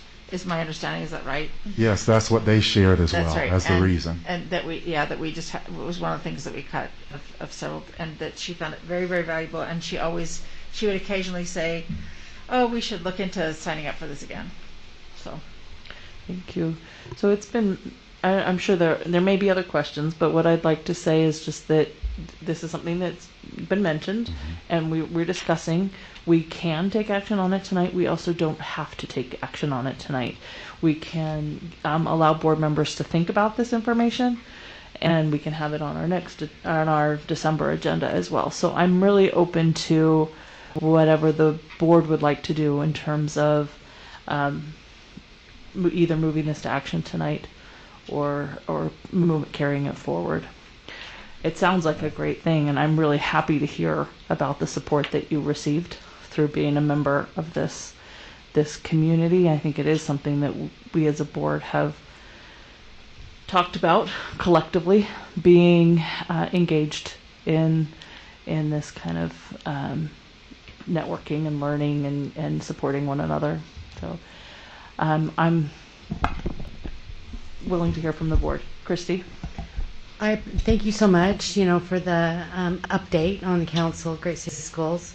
Like Catherine said, we used to be a part of them a number of years ago. It wasn't just, cutting the, from the recession. We also got to a point where we felt like it wasn't as beneficial. It was a great, partnership. And so I know they have a new director, a new Michael Casserly retired and Dr. Hart stepped in or has been appointed. I would like us to look at it a little bit longer and also consider, because NSBA has the Council of Urban School Boards of Education, which is another urban, specific to urban schools, and, see if there's any comparability, with that. I appreciate that they've been so great, in reaching out back and forth. I think that $32,000 for a membership, is something we should consider, as we talk about it. And I would just like a little bit more information about, what that membership looks like. What does that include? Or is it just a membership, or, what does it involve? It's probably something similar to you still have to pay for any of the trips that you take or go to any of the other things, right? Any of their conferences. So in person, yes. Yeah, in person. But I also noticed that they have webinars that they do too. So I think it's a great thing for us to look at, but I also like to see if there's other things that, we'd also, want to participate in too. Thanks, Christy. Mohammed? Thank you for this information. This is fantastic, actually, to see. So we just saw the data and how the BIPOC community are always, struggling in so many ways. And I think this is a great program. Personally, the fact that they were allowing us to use that service, for free for a while, and there is new leadership. So, and I think waiting is just gonna, we need something to take action on, and it's best that we take action on this and move it forward, just because I see the benefits. I'm not aware of what the old program was like, but I do see that, I trust you. You've done your homework there. You knew exactly what we're looking for. And I say it's best that we just take action and move on to the next item. Okay. Any other discussion? Superintendent? President Ford, if I may, one of the wonderful things that I like about this organization, and I've used them several times, is just as Dr. Amio pointed out, that she was connected with a district that was having an issue that we had already resolved. I love the fact that every time I called Dr. Hart and said, I'm dealing specifically with this issue, have this question, within 20 minutes, he has 5 districts that he calls me and refers me to, and I'm able to call those superintendents, and they can talk me through the same issue that I'm dealing with and how they addressed it, and provide resources that they say, take as much of it as you want, copy it, make it yours. I mean, that's the kind of support I've gotten each time that I've called, that they immediately give you the name and of the district and superintendents, and whoever, their job alikes would be in the district as contact people. Then they contact them and let them know that you will be calling, and they're right there to support you. So the immediate support has been amazing. Thank you for that. All right. Go ahead, Nate. Thank you, President Ford. I'm also in favor of moving forward with a membership with the Council of Great City Schools. I've interacted with them in a couple different capacities throughout my board service and throughout my career working in schools as a social worker and what have you. So I would support moving this to action if that's the will of the board. Thanks. Thank you, Nate. I am now open to, if the board wants to move forward, I would take a motion to move this to action. We can, and like I said, or we can wait. I think that there's value in becoming a member. I also think there's value in doing this cautiously and making sure there are, looking into it. So I also see the value of moving forward quickly, but I do think that we should maybe look into what NSBA has and looking and seeing what kind of options are available. Like I said, I've heard good things about Council of Great City Schools from past people, and that maybe we all need to explore their website, and maybe you could forward some information about what. Do you think you could? Yeah. Okay. And take a look at that. Okay. And, it's on discussion. If anybody, I'm open now to, if the board wants to move it to action. I say yes, we'll move it to action. And I have one question. So this is a yearly membership, is that correct? So within that yearly membership, we can go in and we can still down the road investigate or, check out the other opportunities. At least we are doing something while we are going right now. Instead of just like waiting, delaying it for a while. We would be delaying for a month. I think what I'm hearing is that there's support for this.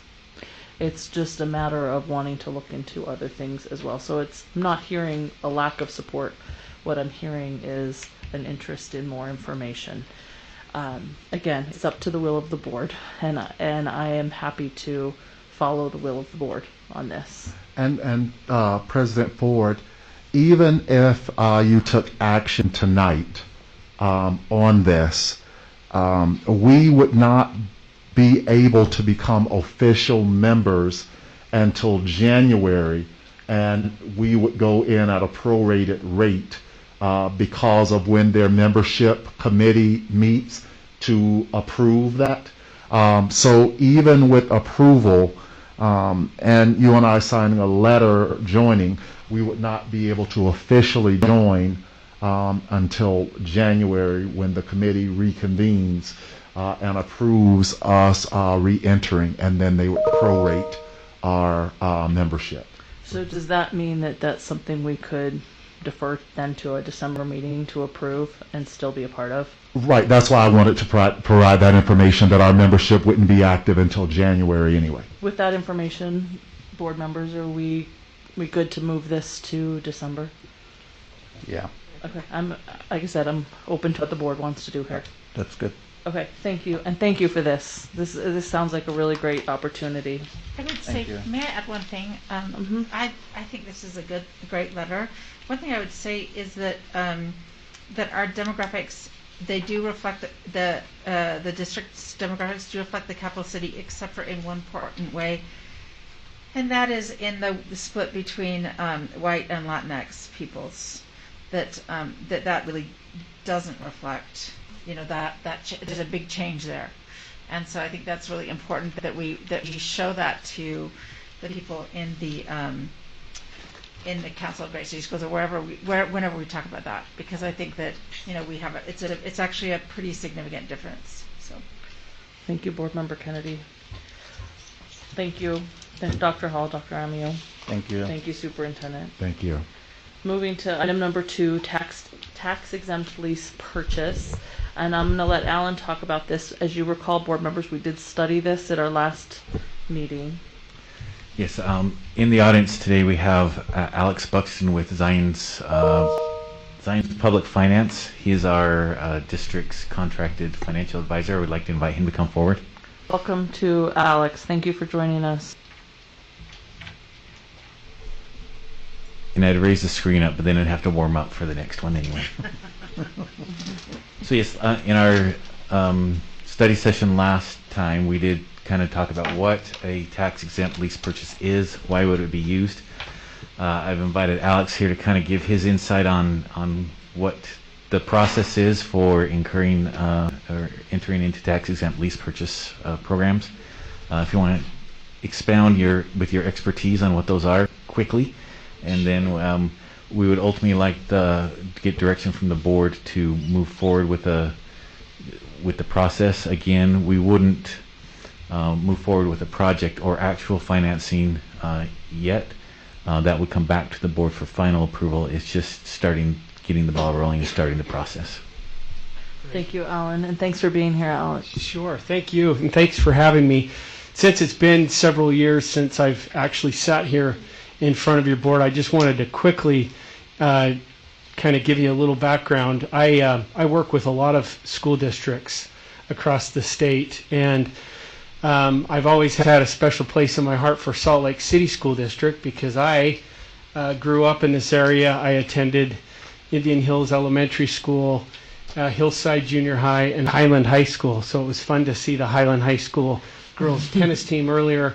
I also participated on the tennis team at Highland. So, and my mother currently substitute teaches in the district. She's been a full-time teacher for 41 years, Gladys Buxton. I think she's watching on YouTube right now, so I wanted to make sure I gave her a shout out. The majority of her 41-year career was spent in this school district at Indian Hills Elementary. And again, still substitutes to this day. I think she was maybe at East High today. How'd you do on that tennis team? We did pretty well. I think we took second place in state a couple of times, but we did quite well. But as Ellen mentioned, I've been asked to assist the district as you move forward on this tax-exempt lease purchase financing. This is something that, as we've looked at it, and I know Alan and his staff has worked closely with the energy service company McKinstry to try to achieve savings, energy savings for the district as you explore the potential of borrowing between 15 and 25 million, I believe, are the numbers. This is a program that has been done in Utah. I believe Cache County School District has done this a couple of times, and North San Pete School District, specifically in some neighboring states. I know McKinstry's worked a lot with Nevada school districts, districts in Colorado, in Arizona, and so forth. As far as the process goes to get this done, assuming that the district wants to move forward with these projects, once an amount of money is determined that you'd like to pursue to get the improvements done and the energy saving projects, solar panels, LED lighting, I think there's some HVAC projects and so forth across the majority of your buildings. We would, with the help of Alan, and your staff, we would put together a request for bids document that we would send out to several dozen potential investors or purchasers of the financing, both here locally and across the region and across the country. And we'd put together that document and allow them to bid on the purchase of that tax-exempt lease purchase agreement. And so we have experience in doing that. We've got a lengthy list of folks that would likely bid on this. We'd want to get the lowest interest rate possible for the district in pursuing this. And the process to do this would take about probably 4 to 6 weeks from the time you decided to move ahead to the time we could close on the financing. Alan, what other details would you like me to cover there? Yeah, so we had that range of 15 to 25 just because we need to nail down what projects, what their estimated cost would be, and then how much of maybe our current resources do we want to use versus how much of those projects do we want to finance. So that's the reason for that range, and then as we continue down the process, we'll peg an actual number on that. One other thing I just would add, since I work for Zions and I'm a banker and a finance guy, the FOMC, the Fed, has met today and tomorrow. Interest rates currently are near all-time lows. We've got a chart that we update every week as we look at the last 30 years of municipal bond interest rates.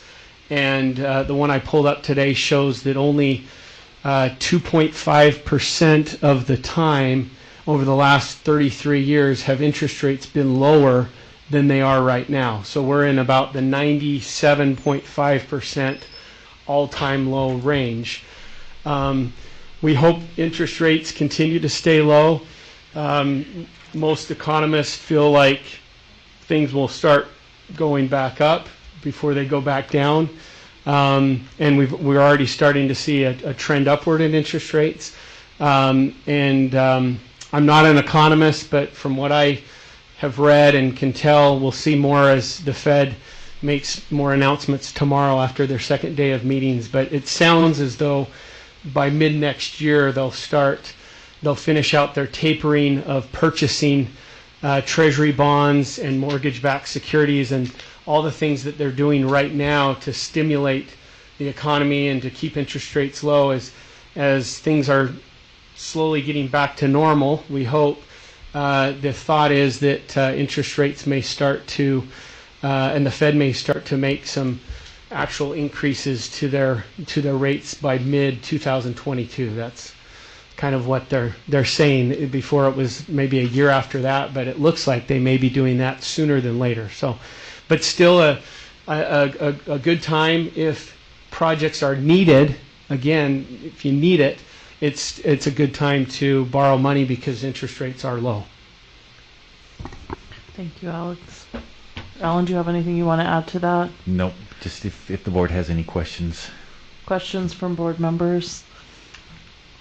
I appreciate you being here, Alex, to answer questions. I think what Alan's asking for is for approval to initiate this process, but not approval for specific projects at this point. Correct. That is correct. I move that we move this to an action item. Second. Okay, motion by Catherine and second by Nate that we move this to action. Any discussion to moving it to action? Okay, seeing none, we'll go ahead and vote on moving this to action, starting with you, Bryce. Bryce Williams, yes. Jenny Seeger, yes. Catherine Kennedy, yes. Nate Salazar, yes. Mohammed, yes. Melissa Ford, yes. Christopher, yes. Okay, we'll just follow our process and take action on this now. It's on the action agenda. The tax-exempt lease purchase is on the action agenda. I'm willing to entertain a motion. And move that we go ahead with the tax-exempt lease purchase of solar equipment. Okay, motion by Catherine that we move forward with the proposed tax-exempt lease purchase. Second. Okay, seconded by Mohammed. Do I have any discussion to this? my understanding, my two cents is my understanding is this is to support our sustainability That is correct. plan, and which we committed to, and committing to that by resolution does commit us to providing the resources for it. This is a significant amount of money, however. So I really appreciate you looking at creative ways to do this, and at low interest, and potentially with savings as we save on the sustainability side of it, being able to pay for this. It's a significant amount of money for us to commit to. So I appreciate us trying to do this as responsibly as we can. Do we have any other discussion to this motion? And we'll go ahead and vote on the motion, and this time we'll start with you, Christy, Precinct 7. Sweat, yes. Melissa Ford, yes. Mohammed, yes. Nate, yes. Catherine Kennedy, yes. Jenny Sita, yes. Bryce Williams, yes. Great, thank you, board. Thank you for being here, Alex. And Thank you. Say hello to your mother and tell her thank you. I will. Thank you so much. Appreciate it. Thank you. Christy. Thank you, Alex. We'll move to the next item for discussion, which is the redistricting proposal. I want to thank board members for their engagement on this, and meeting in small groups to look at a proposal for the county council on redistricting. There was a lot of support for this work with Business Administrator Kersley and Chief Information Officer Sam Quantz. There are two proposals that are attached to the agenda tonight. I'd like for the board to discuss. What we would hope for is to choose one of these proposals, redistricting proposals. Business Administrator Kersley has requested an opportunity to speak to the committee, the redistricting committee for the county council on Thursday. And so if the board is comfortable moving forward with one of these proposals, it would be optimal to do that tonight. If we can't, that's fine too. We can work around that, but it would be best if we could choose one of these proposals tonight. So I would open that for discussion. Alan, if you have something you'd like to add, or Sam as well. Just so, one of the number one goals of the redistricting is to balance the population. Some of the guidance given from the county council was the difference between the smallest population precinct and the largest population precinct should be less than 10%. Where they currently are, the difference is in the mid 30%. With both option 1 and option 2, it brings the difference down to 4%. So I believe both these options accomplish that main goal of balancing population. Just note, the only difference between option 1 and option 2 is piece going from precinct 6 to precinct 7, just to bring a little more balance between those two precincts. But both options meet the number one goal of balancing overall population. Any discussion from the board on these options? I have one comment, and I apologize for not thinking about it until I looked at this afternoon. But it is really likely that Precinct 4 will continue to grow at a pace that's faster than any other district. So and I don't know that we want to adjust, but I just think we should recognize that Nate's precinct holding downtown with the building that's going on right now is going to grow quickly, and that in 10 years we probably will be really out of whack. That's what I would say, and I apologize for not thinking about that in our small group meetings. But I'm not saying we shouldn't go ahead. Thanks, Catherine. Christy? So when I met with Jenny, Precinct 7 didn't have any changes in the options that we looked at. So it looks like that is it option 2? Option 2, yes. Option 2.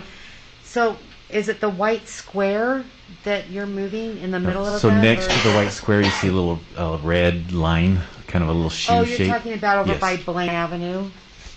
Is that little shoe shape? Yes, the shoe shape. My poor precinct, between Melissa and me, it's just crazy. I know it is a little bit right there. I mean, that is just along another little weird thing right there. It's right along 17th. Yeah. So for me, And that's closer to you. it is closer to me, and so that's why my recommendation would be that we go with option 1. Yeah, I mean, It doesn't change. It doesn't change the numbers substantially between our precincts. It does even it out just a little, but not anywhere close to moving it out of the range that they're recommending. Right. And it has been in my precinct. Makes it easy to keep it the same. It's like that big it makes rectangle. 17th South that line Yeah. and 12th East. But that's closer to your home too. So I'm fine with option 1. Okay. You know, I don't think we need to. I mean, I wouldn't want. With that being the only change between option 1 and 2, that's why my preference would be option 1. But I support either option. Yeah. So I'm willing to entertain a motion from the board to move one of these options to action, or both. I mean, we can just move this whole conversation to action, And then make a decision. and then make a decision in action.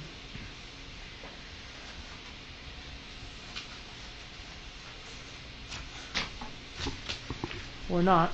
I move that we move option 1 to action. Okay. Motion by Christie that we move option 1 to action. It's second. Okay. Let's see. Any discussion to moving this to action?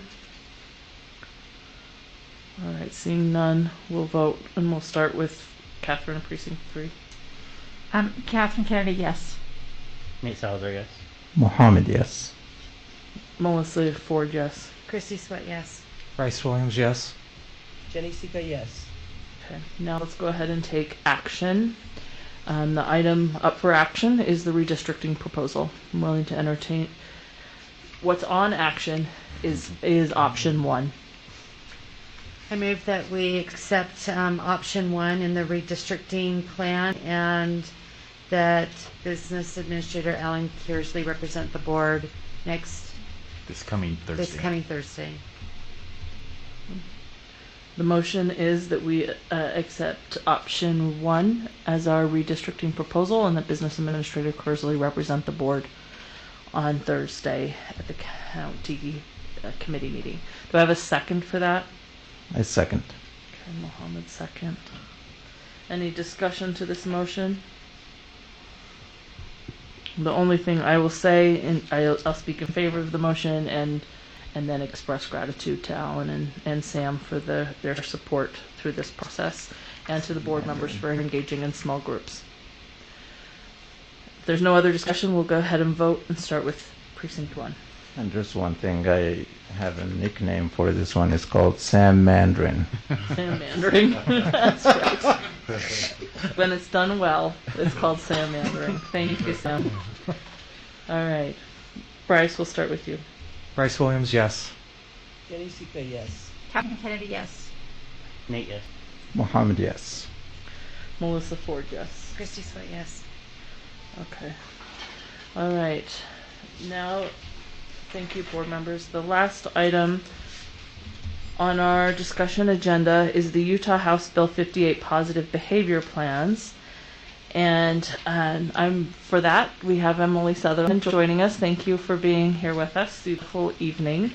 Dr. Buendia, are you joining as well? Thank you. Need anything on the screen, or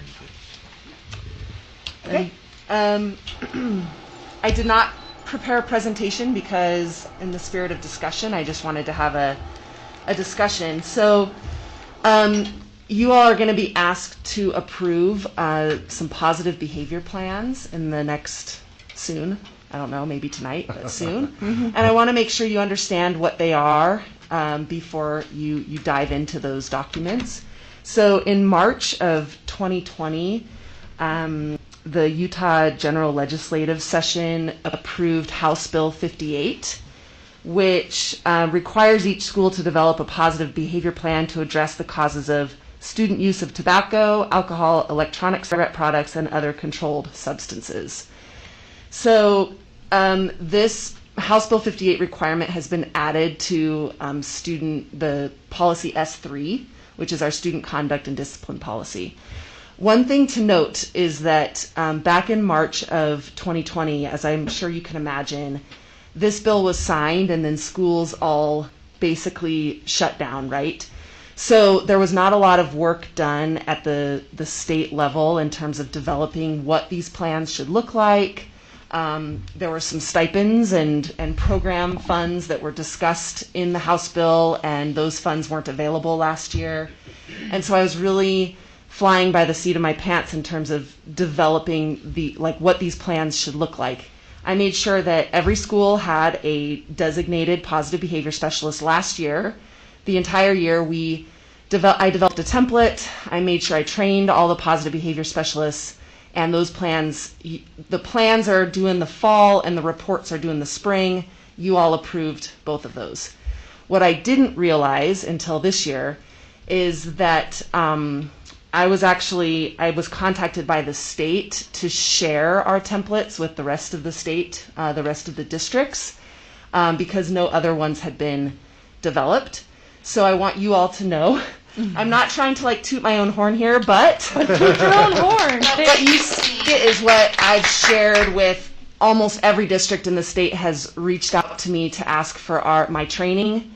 The training that I shared, the fall plan template and the spring report template. So I think they still will need to be adjusted as time goes on and I learn more about this House bill, but for now there's nothing better out there. So that rest assured on that. So the schools have in their plans, they've listed programs. Some are explicit. They explicitly address substance abuse, various curricula and that sort of thing. And some of the programs are more pro-social programs that research shows prevent substance abuse. So you'll see both kinds of programs. The positive behavior specialists have all been identified and provided training and support this year. Many of them are the same, but not all for the schools.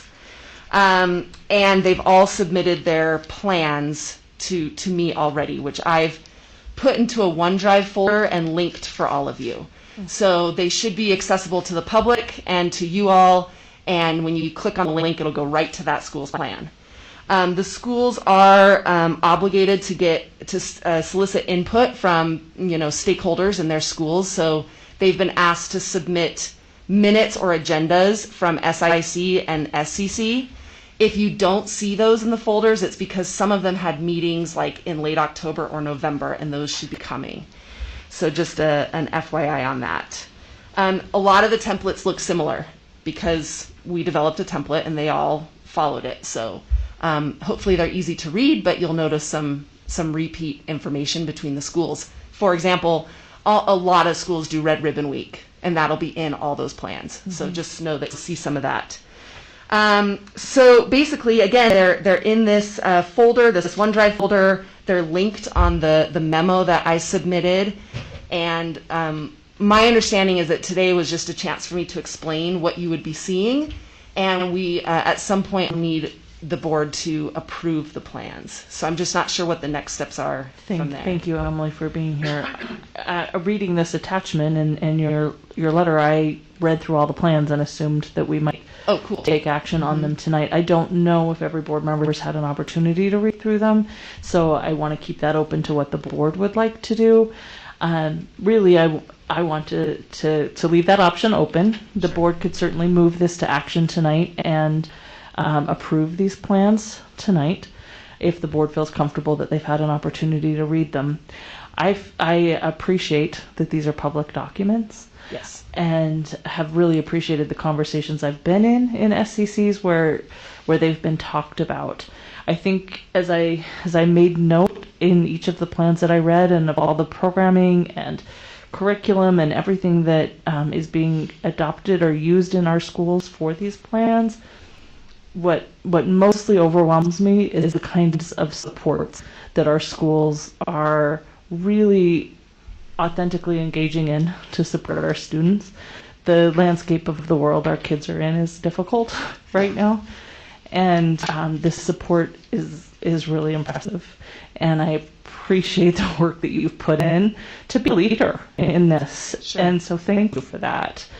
I'm sure other board members have questions and comments. One thing I noticed, there was just a handful of schools that didn't have their SEC and SIC, and I would love to see that. Okay. But you know, if the board's comfortable moving forward, I know I'm comfortable moving forward and approving these plans. I have been following up with those schools, and some of them have told me, like, we have a meeting, you know, first week of November, and then we'll get them in there, but I'll double check and remind them. One thing I noticed, for example, is the East High Plan does have SIC and SCC, but it's all in one document. Right. So it's hard to see that it's broken out unless you read through till the end. Yeah. But there's really just a handful. Most of them have had that conversation already, but I think that's an important conversation. I agree. And it's important to me that this is a public document. Mohammed? I say we can move this to action. If you want to make that motion, go ahead. Yes, I move that we move the item for Utah House Bill 58 Positive Behavior Plan into action. Okay. Do I have a second to that motion?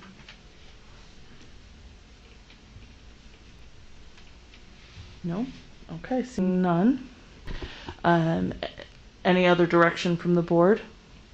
Would you like to bring this back potentially on consent for the next agenda? I'm open to board direction. Vice President? Yeah, thank you. Let me just make sure I mark my time here.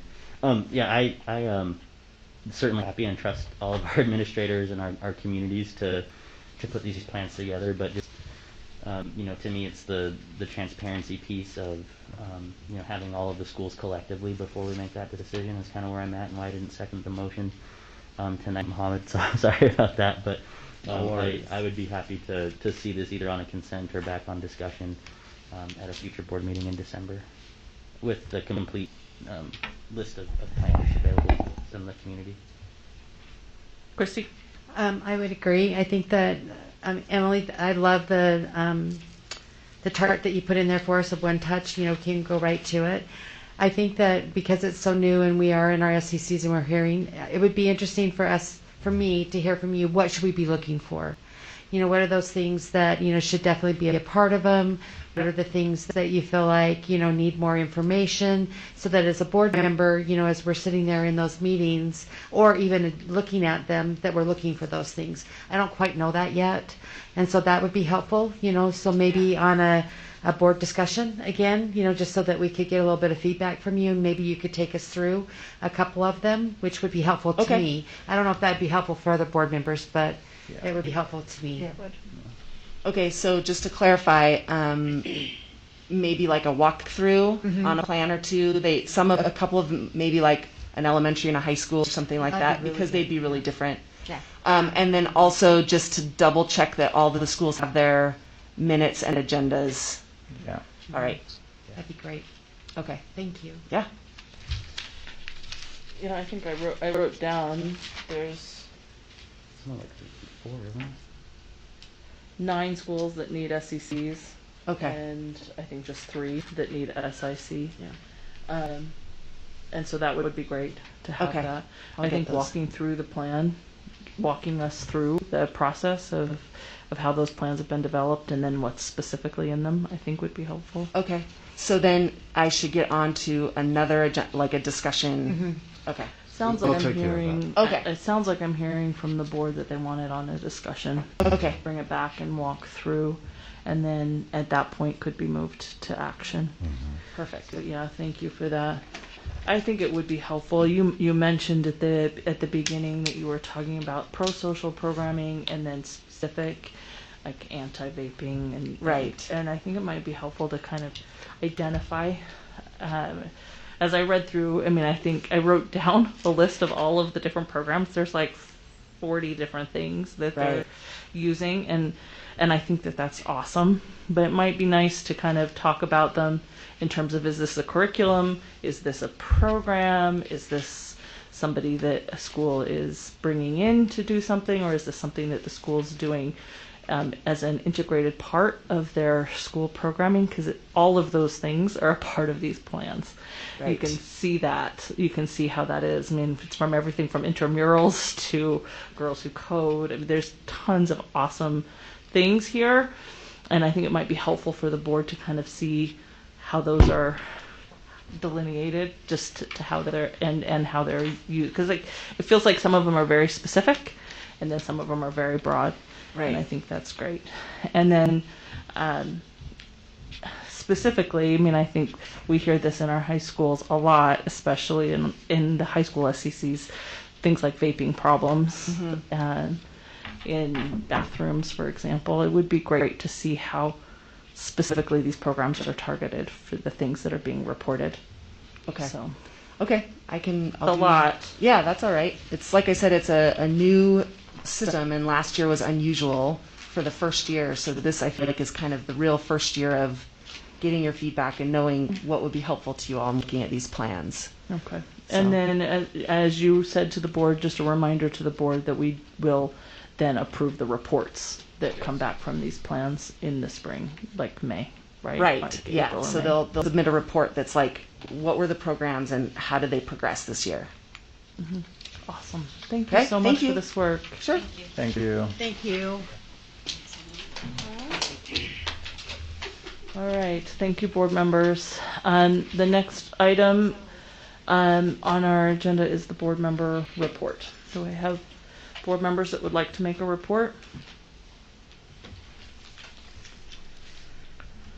I just would like to ask for just a staff report for on the on SLVE when we have a chance, on our remote school when we have a chance, just to see if everything is up to par and you know, just so we can find out that information. And then the other thing I just wanted to mention is that I heard that there was a presentation by a teacher on the fact that they're going ahead with ELP changes, which surprised me since I thought we decided to hold that to one of the schools in my district, that we were going to go ahead and make those changes. So I was surprised to hear that, and just wanted to ask if we're holding on that as the board directed, or what the status of that is.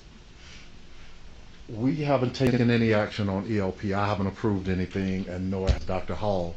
Nothing has been brought to the board. So at this point, it's a rumor because it didn't come through our office that it's Okay, happening. great. I just wanted to clarify that because it was presented by one of the reps, one of the SLTA reps to one of the faculties. Thank you. You're welcome. Any other board reports? Yes. Hey. All right. So let's see. Last week I had the opportunity to attend our human sexuality and curriculum meeting.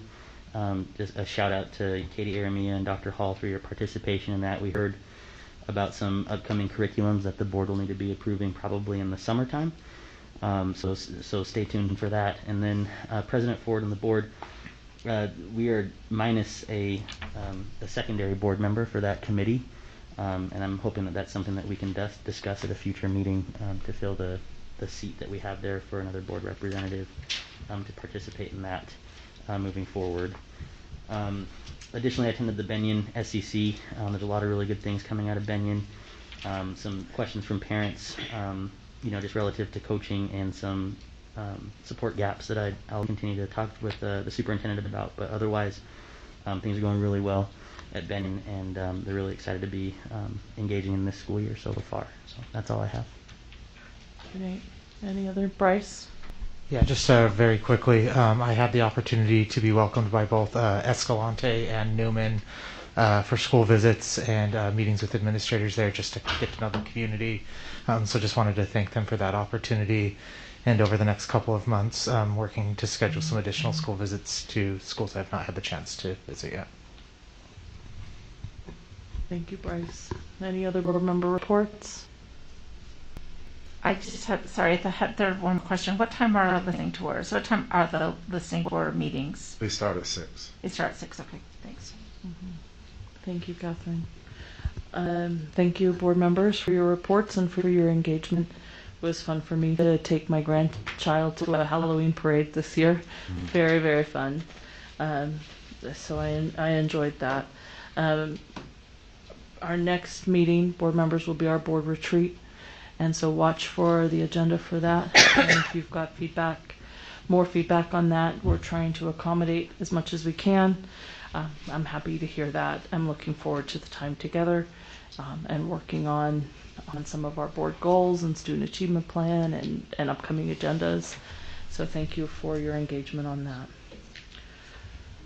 Superintendent, do you have a report for us? Yes, very briefly, I want to thank our parents. We have had our first parent advisory meeting and our SCC chair meetings. Well attended, great engagement, and awesome discussion. So I want to thank our parents for their time and participation. And also we have had our first classified staff meeting. And the focus there was effectiveness and efficiency, what we can do better as a district to better serve our students, our families, as well as staff in their job-related positions, as well as how we can better recognize employees. So awesome discussion and engagement there as well. And I want to thank the classified staff who are serving on that advisory for the awesome work that they've done.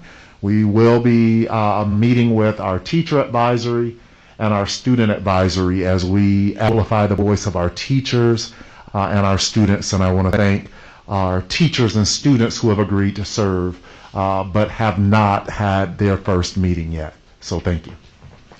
Thank you, Superintendent. Thank you, everyone. That concludes our agenda for tonight. But I would like to ask the board to stay so that we can reconvene our closed executive session that we began earlier for the purpose of discussing character and competence of an individual. And I'd like to thank everybody else for being here and excuse you. Thank you. Thank you. Thank you. Good night. Thank you so much. Oh, and let me tell you, Minister I know. Maybe a couple more. The word no. Yeah, declares, that's right. Oh my No, goodness, some and she verb. uses it well. And